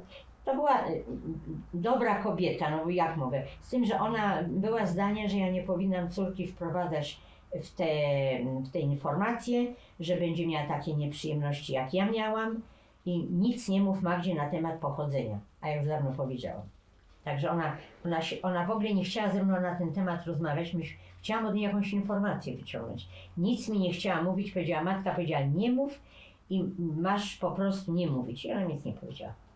A czy mogę Tylko powiedziała jedną rzecz, że jak mama ze mną przyszła, ona mieszkała na Wolskiej, jak żeśmy wyszły z getta, to zaraz przyszedł dozorca i kazał nam wyjść. Tą jedną rzecz powiedziała, a resztę nie. Na Wolskiej mieszkała Tak, podczas wojny? Nawet tak, nie wiem pod którym numerem, a córka pewnie nie będzie wiedziała jej. Jak chciałyśmy się czegoś dowiedzieć, to ona już była taka, że... To był 42 rok? Chyba tak. Tak, na pewno. Po 42 już jestem w Radziwiłłowie, więc to był 42 lato. Pomagał prawdopodobnie wyjść paniom z getta Józef Wróblewski, też Żyd? Też Żyd. Tak, to są moje przypuszczenia, ponieważ moja mama prowadziła po dziadku fabrykę i była bardzo lubiana, była osobą ogólnie spokojną, lubianą i podejrzewam, że on nawet tak trochę darzył moją mamę uczuciem, ale nie jestem pewna. Wiem, że był w getcie, bo byłam u niego z matką i on był bardzo przedsiębiorczy, bardzo. I on prawdopodobnie nam to ułatwił, bo matka, bo siostra mojej matki, to ją wyprowadził niejaki pan Świąder i jeszcze przychodził długo, długo po wojnie i prosił o jakieś pieniądze, bo mama mówiła, że przychodzi. I przypuszczam, że on to nam pomógł. A Świąder? A Świąder to było nazwisko, słyszałam. To znaczy pomógł mojej ciotce w wyjściu. Która ostatecznie przeżyła? Przeżyła. To właśnie matka tej kuzynki, która się wypięła na nas. On przychodził do pani ciotki czy do matki? Do mojej ciotki. Wujek Weinkeeper, ona była po mężu Weinkeeper i to były takie koligacje, że u mojej mamy w rodzinie u braci to były wielkie koligacje, bo siostra tam mojego wujka wyszła właśnie za mąż, czy jej siostra, w każdym razie to, te rodziny były tak skoligacone. On się nazywał Weinkeeper, a po wojnie nazywał się Antonowicz i on był lekarzem, laryngologiem bardzo dobrym, rządowym lekarzem po wojnie. Pracował w tej klinice rządowej na Chorzej czy gdzieś tam. Wracając do Wróblewskiego, gdzie mieszkały Panie na Lesznie? Tak. Umożliwił wyjście Pani No, i Pani ale matki? to są moje podejrzenia, ja nie wiem. Zakładając. Proszę jeszcze tylko, jeżeli mogę zapytać, kiedy ostatni raz widziała Pani przed wojną ojca? Pamięta Pani tę sytuację, czy nie? Nie. Czyli właściwie wyszedł na wojnę we wrześniu i już prawdopodobnie nie widział się z moimi matką. zdjęciami, te zdjęcia gdzieś mam, bo te zdjęcia mają takie kanty pogięte, ja muszę to właśnie odnaleźć. Znaczy chyba się spotkamy, nie? A jak nie, to ja do Pana zadzwonię. Na pewno się spotkamy. Józef Wróblewski jest tym etapem samego getta. Przed gettem Pani ojciec wychodzi, prawdopodobnie było tak, że wychodzi jeszcze z Nowogrodzkiej. Tak. Na samym początku. Tak. Do Wojska Polskiego. Tak, z Wojskiem Polskim zostali i przez Białystok pognani dalej. No dobrze, ale jak to się stało, że jakby spotkał się z całą rodziną właściwie swoją? A ja wiem, nie wiem, nie mam pojęcia. Ja nie znam. Oni mogli uciekać po prostu, tak? Nie wiem, że ojciec mojego kuzyna pochodził z Krakowa i mój kuzyn urodził się w Krakowie. Jak oni się spotkali, to nie wiem, bo był brat, siostra, mąż siostry i żona brata i ten kuzyn. I oni wszyscy poszli, bo ta kuzynka, do której jadę, to urodziła się już w Izraelu w 1948 roku. Czyli oni wyjechali. Oni wyjechali, dlatego po pogromie kieleckim zwiał ten kuzyn. On był bardzo ruchliwy, bardzo taki odważny. To jak on zwiał, a pogrom kielecki się pojawił, to oni się wystraszyli i powiedzieli, że wyjeżdżają. Zresztą on wyjechał, to ciotka powiedziała, że się jedzie za nim. A mama nie chciała wyjechać. No tak. Jak miał na imię ten kuzyn? Jak miał na imię? Który z nich był? Stefan. Stefan. Ale przybrał imię w Izraelu Ami, bo tam się zmieniało imiona. Ale dla mnie to był Stefan. Czyli Nowogrodzka, potem przyniosły się Panie jeszcze podczas, kiedy zbombardowano mieszkanie. No właśnie, w piwnicy, ale gdzieś musiałam być, bo w 40 roku poszłam do getta, no to cały przeszło rok gdzieś się w Warszawie spotykałyśmy. Nie wiem. No właśnie, może Stępińska, może Targowa, może Grujecka, nie wiem. No nie, Stępińska to był okres, kiedy Pani się ukrywała. No to cały czas się ukrywałam. Ale to był okres, kiedy Pani się ukrywała po wyjściu z getta. A Po cóż by miała Pani iść do getta, jeśli Pani już wcześniej dekowała? No możliwe, to ja nie wiem, gdzie ja byłam w takim razie. Między 39 a 40 rokiem. Nie wiem, gdzie byłam. I nawet nie mam się od kogo już dowiedzieć. A dziadkowie drudzy gdzie mieszkali? Na Lesznie. Obydwoje? Tak. Na Lesznie mieszkali. Bo dziadek miał... I ze strony matki, i ze strony ojca? Podobno tak, no. No tak przynajmniej wyszło z tych informacji z Zichu. Natomiast mojej mamy, bracia, jeden mieszkał na placu Napoleona, to jest plac powstańców. Drugi mieszkał na Lesznie. Ciotka mieszkała, bo to wszystko stamtąd wiemy, znaczy z Zichu wiemy tylko. Mieszkała na Klonowej, czy na Bagatela. Nie wiem. Ale to są informacje, które z Żych nam podał. Pani matka prowadziła fabrykę jeszcze będąc w getcie? Nie. Nie. Na Lesznie to była fabryka taśm i wstążek i już w czasie wojny nie. Raczej ta fabryka była upaństwowiona i raczej przejmowali ją? Zburzona była. Tak, to była fabryczka. Aha. Dziadek, tam gdzie stoi obecnie ratusz na Woli, to według planów, jakie córka w internecie znalazła, tam była ta fabryczka. I dziadek nie miał tylko urządzenia, a nie miał pomieszczeń, bo ta niania mi powiedziała, że dziadek dzierżawił pomieszczenia i nic nie dostaniesz, nie ma żadnych dokumentów, nigdzie nic nie znajdziesz, bo on dzierżawił tylko to pomieszczenie, a na urządzenia, nie wiem skąd taka mądra była, powiedziała, że nie ma ubezpieczenia. Ja nawet nie mam, ojciec był głównym księgowym w Generali Port Polonia i też nie mam żadnego dowodu, a powiedzieli mi w Żychu, skoro był głównym księgowym, to powinien mieć polisę. Znaczy był zastępcą, ale to wszystko jedno, to jest w randze dyrektora. Ja złożyłam wszystkie, to co wiedziałam, to napisałam, to mi odpisali, że nic nie znaleźli. To było na placu Dąbrowskiego 1. Pani ojciec skończył SGH. Tak. Może Pani o nim opowiedzieć? No, był bardzo mądry, bardzo spokojny. Cały czas był na stanowiskach kierowniczych, jako główny księgowy, po wojnie też. I potem jak go z wojska wywalili, no to szukał pracy. To też, bo pracował w ogóle w Głównej Kontroli Wojskowej, jeszcze jako podpułkownik. Potem mu podziękowali, to chyba był 54 rok. Też mam gdzieś ten dokument, bo ojciec nie dostał takiej stałej emerytury i nie dostał uprawnień emerytalnych. Ale pozostał na mieszkaniu. O tym rozmawialiśmy właśnie poprzednio, ale bardziej interesowałby mnie moment przedwojenny teraz. To pracował w tym przedsiębiorstwie, 13 lat pracował w przedsiębiorstwie ubezpieczeniowym Generali Port Polonia. Port Polonia. Czyli od 26 Ja znajdę albo...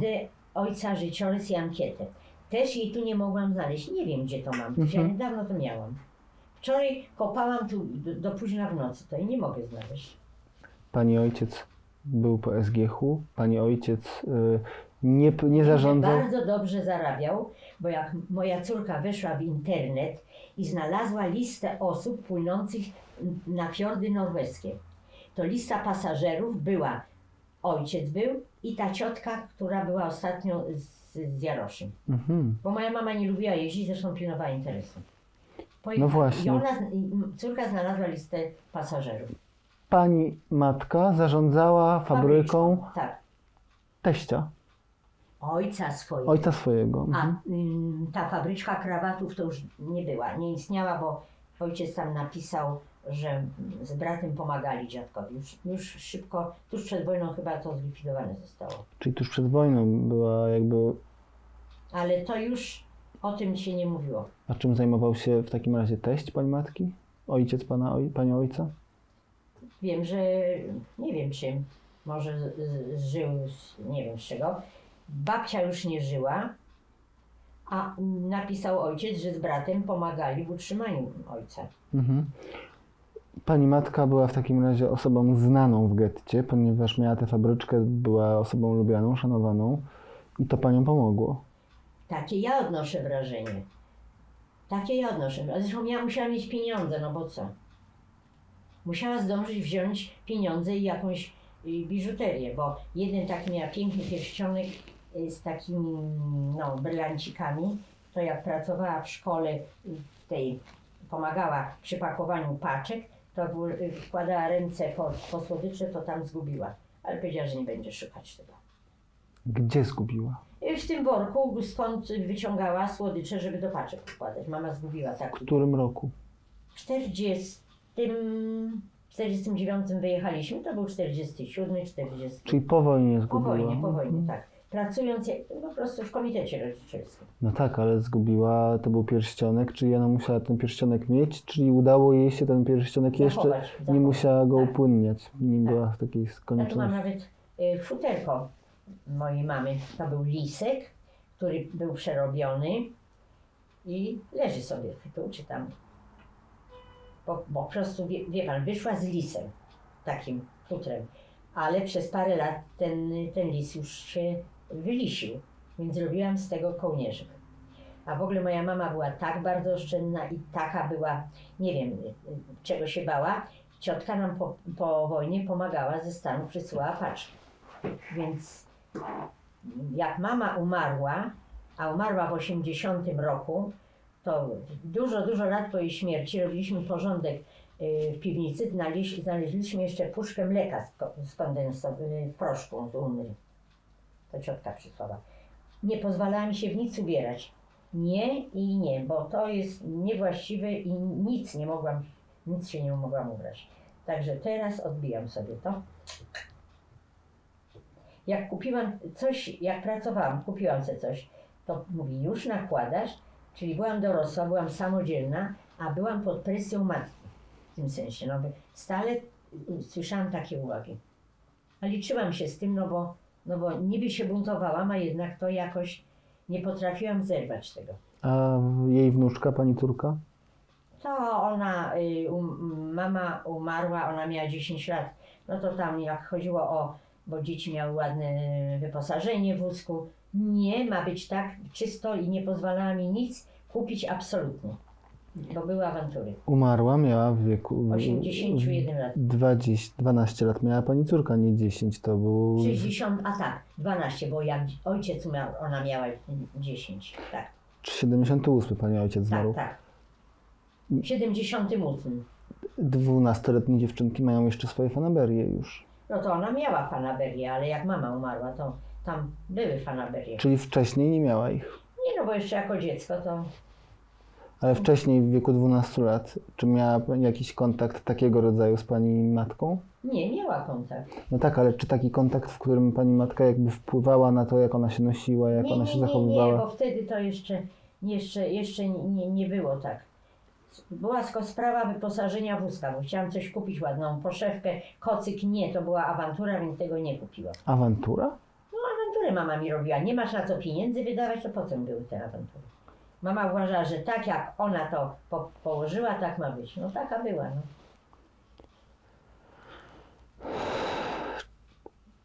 Pani matka, no jakby...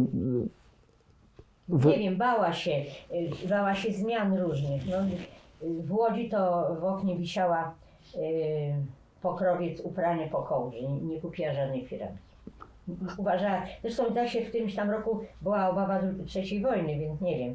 Mama nic nie chciała robić, siedziała po prostu jakby taka przygotowana, że się może coś wydarzyć. Ile razy, kiedy pani wyszły i kiedy pani już przekazana została do tej pani, do Radziwiłłowa, do tej złej niani, która bardzo jakby zastraszała panią jeszcze. Ile razy się widziała pani z matką? Jeden raz, co pamiętam, więcej nie wiem. Ale musiało być więcej. Myśli pani, że powiedziała pani matce o tym, że pani jest bardzo źle się tam czuje? Że ja matce poskarżyłam? Myślę, że nie. Nie wiem, może i tak. Nie wiem. Co ta niania robiła właściwie? Szukała męża. No tak, ale jak wobec pani się zachowywała? Nie no, to nie wiem, no co tam, trochę mnie poszturchiwała. To wie pan, no ja byłam z nią dość długo, bo można powiedzieć, że 1,5 roku prawie. Nie wiem. Nie pamiętam żadnych takich sytuacji. Pamiętam te zdjęcie, pamiętam, że poszłam sobie na pole w dziurawych butach i mnie pszczoła ugryzła, a to ja jej więcej nie pamiętam. Byłam latem i byłam zimą, bo pamiętam choinkę. Ale dziwna jest pamięć, bo na przykład moja koleżanka opowiada mi, że pamięta moją mamę z okresu, jak mieszkałyśmy na NDM-ie, to były lata 50., początek 60. i opowiada mi takie rzeczy, o których ja w ogóle nie pamiętam i w ogóle nie wiem, że coś takiego było. Na przykład? No ona mówi, że moja mama nieraz zostawała z dzieckiem sąsiadki, że była z twoim synem i z dzieckiem sąsiadki. No nie wiem, nie wyobrażam sobie tego. Nie rozumiem. Nie, bo moja mama po prostu nie była już taką młodą osobą. To może ta sąsiadka gdzieś poszła, zostawiła wózek, ale ja tego nie pamiętam. Bo mój syn zginął w 66 roku. W 68 rodzice się wyprowadzili z MDM-u na Kolberga, ponieważ to było duże mieszkanie i ja nie chciałam tam mieszkać, bo były dla mnie przykre wspomnienia, a że oni zostali we dwójkę, no nie było syna, to się zwrócili do ojca z prośbą, żeby może zamienił mieszkanie na mniejsze. I oni się zgodzili, bo bali się, że jak któreś z nich odejdzie, to jedno zostanie w tym olbrzymim mieszkaniu. I do tego mieszkania wprowadził się dyrektor szpitala na Szaselu. To pamiętam. A czy mogę tylko zapytać, czy pani pamięta mieszkanie na Lesznie, które zajmowałyście? Nie. Pewnie z dziadkami. Nie, nic nie pamiętam. Pamiętam tylko taki jeden moment, że się bawiłam w pociąg, ale gdzie to było, jak to było. Pamiętam tylko, jak byłam właśnie z mamą tego pana Józefa, mówiłam, że pieniądze spod blachy wyciągnęłam, a tam żebracy byli na podwórku i tam część mi pieniędzy wyrzuciło. Zanim się zorientował pan Józef, że ja tam grzebię. To pamiętam. Proszę opowiedzieć o tym. Byłam z wizytą, wyglądałam przez okno. U pana Józefa? U pana Józefa. Wyglądałam przez okno i chyba to był parter, bo nikt mnie nie przytrzymał. Ja się wychylałam, złapałam się tak za ten parapet zaokienny i tam znalazłam pieniądze. Na zewnątrz domu? Słucham? Na zewnątrz domu? Tak. No i wzięłam, wszystkich pewnie nie zdążyłam wyrzucić, ale część wyrzuciłam. Zgroza, no bo to były ważne dla niego pieniądze. No pewnie. Nie wiem, jak to tam dalej się skończyło. Aha, tego już pani nie... Nie zarejestrowałam. No to musiał jednak być bardzo oddanym pani matce człowiekiem, skoro przeszedł do porządku dziennego nad taką... No potem odwiedzał rodziców na Endelmie, wyjechał do Wiednia, do brata, no i w niedługim czasie on umarł. On nie był taki mocno wiekowy, ale widocznie miał nadszarpnięte zdrowie. Jak odwiedzał pani rodziców? Przyjeżdżał w odwiedziny. Znaczy to były takie miłe wizyty powojenne. Tak, ja go bardzo lubiłam. To był bardzo ciepły i miły człowiek. Zawsze cukierki przywoził. No to trzeba było go lubić. Ale co, przyjeżdżał do Łodzi jeszcze? Do Łodzi to nie pamiętam, do Warszawy na pewno. Aha, przyjeżdżał w sensie już mieszkając we Wiedniu czy w Warszawie? Tak, w Wiedniu. Wiem, że mama mówiła, że on przez zieloną granicę zwiał. Jeszcze pewnie w 40 latach? Tak, ale on pewnie wcześniej do Łodzi nie przyjeżdżał. Nie przypominam sobie tego, bo pewnie nie mógł, bo bał się, że nie odjedzie. A tu przyjechał i wyjechał. Ale wyjechał po wojnie, czy nie wie pani? Po wojnie, tak. Nie wiem, gdzie on był, gdzie się ukrywał, nic. Wiem, że przez zieloną granicę, może ja wiem, nie wiem. To są szczegóły, na które nie umiem odpowiedzieć. Proszę powiedzieć o Targowej, jak się tam pani mieszkała z matką? Tak, ale nic nie wiem za wyjątkiem ciemnego po prostu budynku. Nic nie wiem. Nie wiem, jedną noc, 2, 3, nie mam pojęcia. Aha, czyli takie przesuwanie się. Nie, to było takie przenoszenie się. Bo gdziekolwiek się pojawiałyśmy, to musiałyśmy wychodzić. Grujecka? Na Grujeckiej też. Czyli to był jeden z kilkunastu, kilkudziesięciu punktów? Tak. Wiem, że mama mi powiedziała w ten sposób, że gdybyśmy były z ojcem, to byśmy nie przeżyły wojny. Dlatego, że mój ojciec był bardzo, po prostu bardzo prawym człowiekiem. I na przykład jak matka widziała, że rozstrzeliwali na Grujeckiej Polaków. Potem, tam jest zresztą tablica. I zdaje się, był taki apel, żeby ci, co widzieli cokolwiek, się zgłosili. To mój ojciec powiedział, powinnaś pójść. Mama powiedziała, nie pójdę, bo nie będę sobie tego przypominać. Bo ojciec by poszedł. Jak nie widział, to nie poszedł. Przepraszam, kiedy był ten apel? Nie wiem, po wojnie, no to ja nie wiem kiedy. W każdym razie mama mi wspomniała, że dała mi za przykład, że był bardzo po prostu prawy i jeżeli czegoś nie było wolno, to nie robił. No a mama robiła różne rzeczy, jakieś uniki i przez to uważa, że jakoś się tam... No to jest wysoce prawdopodobne. Przeżyłyśmy. Nie pamięta żadnych pani okoliczności, jakby dokumentów, wyrabiania, jakby kiedy pani ją uczyła, jak pani się nazywa? Nie, tego to nie. Dokumenty były wyrabiane w Łodzi, sądownie. Ja mówię o dokumentach fałszywych. Słucham? O fałszywych dokumentach Nie, tego mówię. nie pamiętam. Powiedzieli mi, jak się nazywam, miałem zapamiętać. Czy pamięta pani jakieś obrazy związane z właśnie przyswajaniem tej jakby wychowania katolickiego, na przykład też u sióstr, jak panią ktoś uczy pacierza? Nie, to mama mnie nauczyła. Kiedy? No, w czasie wojny.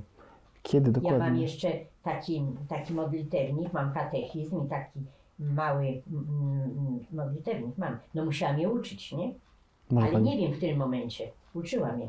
Może pani pokazać ten modlitewnik? Jeśli pani go znajdzie. Jest wszystko w porządku. Tak, dobra, znajdę go. Bo nie wiedziałam, że to pana będzie interesowało, ale zaraz znajdę. Samych lekcji nie pamiętam. Ale... To było getto, czy już po wyjściu? Nie, to nie. Nie, dlaczego? Mogę już się przygotowywać do ucieczki. Nie, chyba nie. O, to jest katechizm. Mogę przejrzeć? No a jak? No dlaczego nie? A co to takiego? To jest ten katechizm, z którego pani się uczyła? Tak. A pewnie tamto wniosłam do córki tą małą książeczkę. Co to była za książeczka? Na nabożeństwa. Muszę... Czy ten katechizm był przy pani, czy został... Nie, no ja... No nie wiem, to... A który to rok wydania? Ale ja chciałem zapytać, czy on był przy pani, kiedy pani się rozstała z matką? Nie wiem. Nie tam. Na pewno nie, bo po prostu mama bała się, żeby to znaleźć. Nie wiem. Nie, przepraszam, czego się bała? Nie wiem, no może, że mnie zgubiła, że... Nie wiem, nie mam pojęcia. To jest to. Ale zaraz, pani go ma jako... To jest katechizm, z którego pani się uczyła. Podczas wojny, no mama mi uczyła pacierza. Z niego? Tak. Pani już umiała czytać? Nie. No ale pacierza to dzieci umieją. Pacierz dzieci umieją. Pacierz dzieci umieją, ale czy pani umiała czytać jako 5-letnia dziewczynka? Ja pamiętam, nie wiem. Wiem, że się miałam nauczyć pacierza. Przeżegnać się miałam i nauczyć pacierza. Matko. Także miałam taką fajną książeczkę.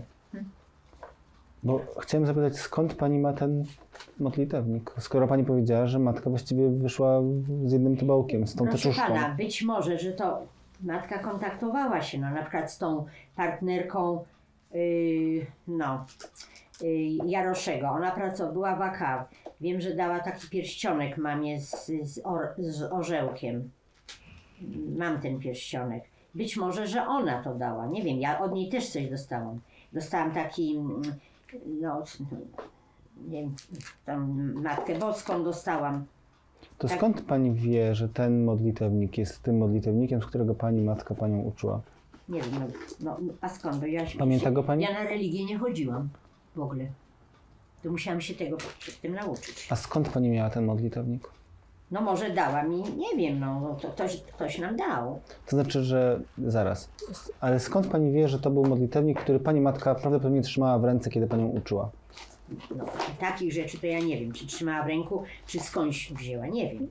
Muszę odnaleźć tą książeczkę do nabożeństwa, bo gdzieś tam wsadziłam. Czyli ta książeczka do nabożeństwa jest na pewno tą rzeczą, z której panią uczyła, bo sama nie znała przecież tych modlitw, czy znała? Nie znałam, nie.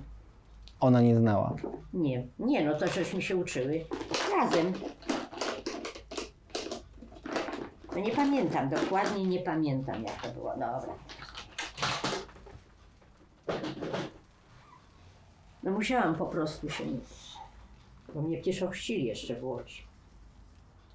No, Już w Łodzi? w Łodzi, jak miałam 10 lat. To siostry pani nie ochrzciły? Nie. Tam miałam matkę chrzestną i ojca chrzestnego. W Łodzi? Tak, no rodzice musieli się w jakiś sposób tam po prostu znaleźć. Nie byli zadowoleni, ale tak było. Nie rozumiem. Pani ojciec mógł nie być zadowolony, ale pani matka? A moja matka to była bardziej taka, wie pan, kobiety są bardziej elastyczne.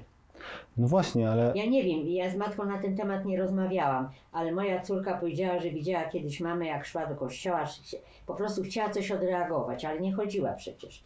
Może wtedy, może po śmierci ojca, no nie wiem, w każdym bądź razie, no nie była osobą religijną przecież. Ale podczas wojny,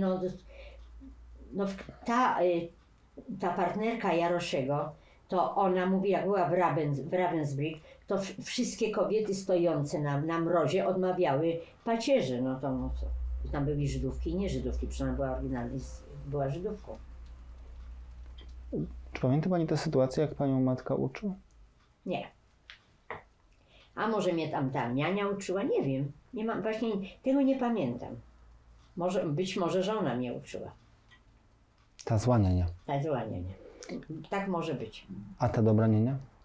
A ta dobra niania, no to nie mogła mnie uczyć, bo ona była ze mną do momentu wybuchu wojny, a potem ja się u niej tam pokazałam, to nie, ona mnie niczego nie uczyła. To jest ta niania, która mieszkała Zabieraj. na Stępińskiej. Na Stępińskiej mieszkała siostra tej złej niani. Przepraszam, złej niani. Tej złej niani.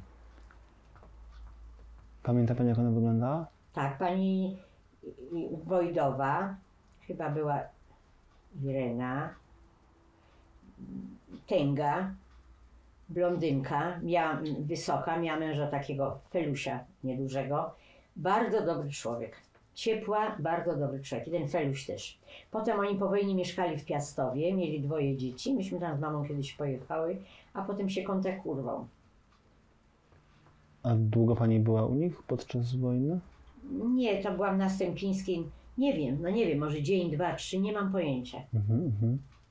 Co to znaczy, że bawiła się pani w pociąg? No siedziałam, ustawiłam krzesła, zaparzyłam sobie herbatę i bawiłam się w pociąg. No, Jak zaparzyła sobie pani herbatę? I to ile pani miała lat, że pani sobie zaparzała herbatę? No wiecie, no ile miałam? 4 lata. Sama sobie pani zaparzyła herbatę? Nie, no sama sobie nie zaparzyłam herbaty. Wiem, że miałam z banuszku herbatę. I ten zapach tej takiej herbaty pamiętam do dzisiaj. Liściastej, jak liście, że się zostawiały na zębach, tak? Tak. Nie, zapach tej herbaty. No wyszłam z getta, jak miałam 4 lata, no to w tym czasie mniej więcej. To była sypana herbata, tak? No nie było wtedy chyba. Ja wiem, ale sypana herbata bardzo z dużych liści. No nie wiem, miałam imbryczek i piłam sobie herbatkę. No takie urywki, no. Nie, to ważne. Jakieś misie z panią podróżowały? Co? Jakieś misie podróżowały z panią? Misie? Zabawki? Nie miałam zabawki. Nie przypominam sobie, że miałam jakieś zabawki. W getcie pani nie miała jeszcze zabawek? Nie pamiętam, być może, że miałam. No właściwie skąd pani miała mieć, skoro mieszkanie zbombardowane? Nie, to mama misia nie wzięła. No chyba, że pani wzięła lalkę do piwnicy. Nie wiem, nie pamiętam lalki, nie pamiętam misia, nic nie pamiętam. I żadnej sytuacji z piwnicy pani nie pamięta? Nic. A ma pani jakieś wspomnienia z getta? Poza tymi zdjęciami? Nie miałam, mam to, że te pieniądze wywaliłam, tą zabawę w ten pociąg i pamiętam, jak mama mnie gdzieś prowadziła. I miałam taką śniadaniówkę przez ramię nałożoną i podbiegł chłopiec, otworzył tą śniadaniówkę i zabrał mi bułkę. To pamiętam. A nic więcej. A pani matka? No nic, no co? Co miała go gonić? Nie, no oczywiście. Głodne dziecko. Tak, tak. Nie, no, nawet nie odważyła się. Myślę. Na jakiej ulicy to było, jak pani myśli? Nie wiem. Szeroka? Nie wiem, wiem, że mur był. O! Bo on spod tego, szłam przy tym murze z nią. To była wąska ulica? Nic nie wiem. Może pani jeszcze tylko powiedzieć, jaka to była dokładnie ulica Nowogrodzka, jaka to była dokładnie miejsce? Gdzie mieszkałam? Nowogrodzka 4, ten budynek stoi. To jest ostatni. A nie ma budynku 2, bo jakby na tej posesji 2 to był ten pawilon szklany, a teraz ten olbrzymi dom handlowy stoi. 2 nie ma. Czyli Nowogrodzka 4, na jakie miejsce pani miała okno? Na podwórko, bo to było z podwórka wyjście było. No nic to. Ja nawet mówiłam panu, że miałam się dowiedzieć, czy ojciec spłacił to mieszkanie, czy nie, bo wiem, że było własnościowe, bo by się tam nie wprowadził. Ale ja dałam spokój. A co mi to da? Co mi ta informacja da teraz? Bo ktoś powiedział, że ja mogę o tą tak zwaną działkę ziemi starać się, ale to zawracanie gitary, po co mi to? Ludzie nie mogą ewidentnie tego otrzymać, co jest na przykład widoczne jakiegoś placu, a ja będę tam o jakąś działkę spod domu. Nie, ja w ogóle nie jestem osobą, która walczy na straconych pozycjach. Nie, to nie. Nie tyle w życiu człowiek stracił. Szkoda, że tego mieszkania nie ma, no bo o mieszkanie bym pewnie walczyła. Ale też nie jest takie proste. Przecież każdy człowiek zamieszkał. No to teraz przychodzą ci właściciele, to też jest sytuacja dziwna. Tamci mieszkają, ten przychodzi, no, właściciel, no i każdy ma rację, prawda? To jest strasznie niezręczna sytuacja. O coś jeszcze chciałem panią zapytać, takiego ważnego w związku z około w 1,5 roku była pani w Radziwiłłowie. Tak, no tak sądzę po tych, bo było i lato, i zima. No, było lato, bo w lecie, zima, bo wiem, że była choinka, a lato to te zdjęcia są sprzed domu, są kwiaty, to lato. A ile czasu pani była u zakonnic? Nie wiem. Rozumiem, że to pani matka panią zawiozła do zakonnic? Ja podejrzewam, że to załatwiła ta pani Wojdowa, bo ona przyjeżdżała do mnie. Ta ze Stępińskiej. Tak. I ona kiedyś do mnie przyjechała i przywiozła mi do jedzenia jajko. Ja pamiętam, ja to jajko jadłam, no głód był. Oczywiście. Może jeszcze coś przywiozła, ale ja pamiętam, jak jadłam to jajko. A przyjechała do? Do mnie. Dokąd? Do Śródborowa? Nie. Do Radziwi... do Śródborowa. Czyli to ona przyjechała już do pani. A więcej nie wiem. Wiem, że matka coś wspominała, że ta właśnie osoba, która była do ostatniej chwili z Jaroszym, bardzo mamie w wielu przypadkach pomogła, bardzo. Nie wiem, na czym polegała ta pomoc, ale ona była w AK. Jakieś fałszywe dokumenty, jakieś coś, nie wiem. Ale ta karta jest wystawiona, zdaje się, na nazwisko kogoś, kto umarł, a był zaprzyjaźniony z tą moją nianią. Taką tą powojenną nianią. No tą, która u mnie rodziców pracowała i mną się opiekowała. Tą przedwojenną. Przedwojenną, ale ja u niej w czasie wojny też byłam w Michalinie. W Józefowie w Michalinie byłam tam u niej trochę. Kiedyś mnie nawet do lasu wygnała, bo się bała, że Niemcy przyjdą. Tam też byłam. Nawet nie wiem, czy... No ja z tą córką mam taki słaby kontakt. Nie wiem, czy one może mają żal, że ja nie zgłosiłam jej jako Sprawiedliwy wśród Narodów Świata, ale to nie ja mogę, tylko moja mama to powinna zrobić. A moja mama miała pewne zastrzeżenia, coś tam, nie wiem, nie będę mówić, bo to nie warto. I nie zrobiła tego, nie wiem dlaczego. Ale jeżeli się kogoś zgłasza, to trzeba coś powiedzieć. No, ja za mało wiedziałam, ale może się mylę. No ale pamięta pani, że pani była u niej? No byłam. No skoro to pani pamięta, to już jest dużo. No tak, ale no nie, ja tego nie zgłosiłam, mama nie zgłosiła, ja też nie zgłosiłam. Ale może pani cały czas to ewentualnie zrobić, wie pani o tym? No mogę ewentualnie, ale powiedzą, coś pani przypomniało teraz? Nie wiem, czy to jest akurat ten jedyny argument, który może... No ona nie żyje, jest jej córka. Pośmiertnie też można przyjąć. Nie, ja wiem, bo to rodziny odbierają. Ale czy ja wiem? Nie wiem, dlaczego moja mama tego nie zrobiła. A, chyba to jest główny powód. Chyba tak. Rozumiem. Nie chcę pani już emablować. Na pewno wrócimy do naszej rozmowy już nad jeszcze muszę panu powiedzieć, że ta mamy koleżanka, która mieszkała u rodziców na Nowogrodzkiej, w czasie wojny, mówiłam panu chyba, że mama przyszła do niej ze mną i ona powiedziała, że my nie możemy tam u niej zostać, bo ona ma sprawę osobistą ze swoim partnerem. To mama powiedziała, że możemy w ubikacji posiedzimy. Nie. No i nas wyprosiła z mieszkania i myśmy całą noc przestali na klatce schodowej. Byłyśmy narażone na to, że nas tam mogą zgarnąć.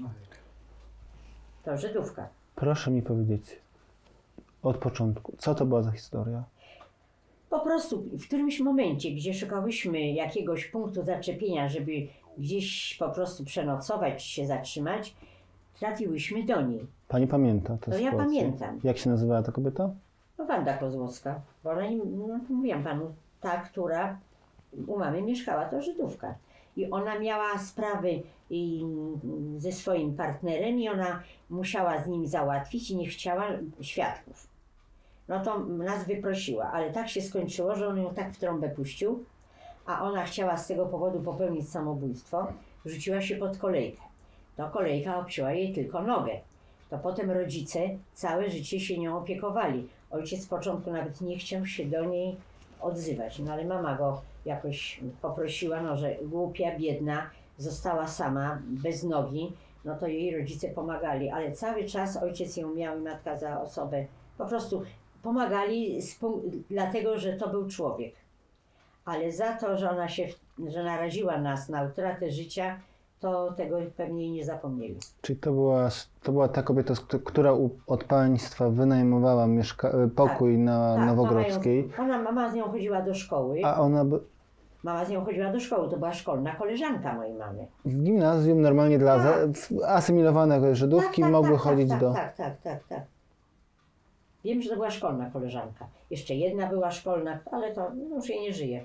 Kilka tu było po wojnie. Pewnie te koleżanki, pewnie też pomagała ta druga. No nie wiem, tamta druga to mama się z nią nie kontaktowała podczas wojny, ale to... A skąd pani to wie? No bo mama by mi powiedziała, ona się kontaktowała z nami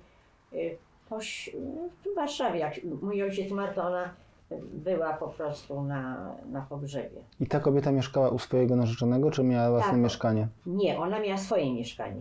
I narzeczony do niej przyszedł. Przyszedł. A on już nie chciał chyba do niej przychodzić. A ona chciała z nim porozmawiać. No i tak się skończyło, że on ją trąbę puścił. A pani przeczekały godzinę policyjną i... Nie, myśmy całą noc czekały. No, też do Czyli rana godzinę musiałyśmy. policyjną, tak? Do samego rana, bo nie mogłyśmy się ruszyć. Na klatce schodowej. Tak. Ale w którym miejscu? A ja nie wiem. Nie wiem, gdzie ona mieszkała. A gdzie to mogło być? Gdzieś w centrum, bo to ładny dom był, ładna klatka. Ale już po stronie aryjskiej. No tak, no to co wszystko mówię, to jest to po stronie aryjskiej. Tak, tak. Ładna klatka? Ładna klatka była schodowa. Jak to wyglądało? No nie wiem, no jakoś taka niezburzona. Mhm. A ona nie była Takie w getcie. schody, czy... Nie, normalne. Ona w getcie nie była, tylko ona się, nie wiem, czy przedtem, czy potem ukrywała w Kobyłce, ale to było chyba potem. Jak już miała obciętą nogę? Tak. Mhm.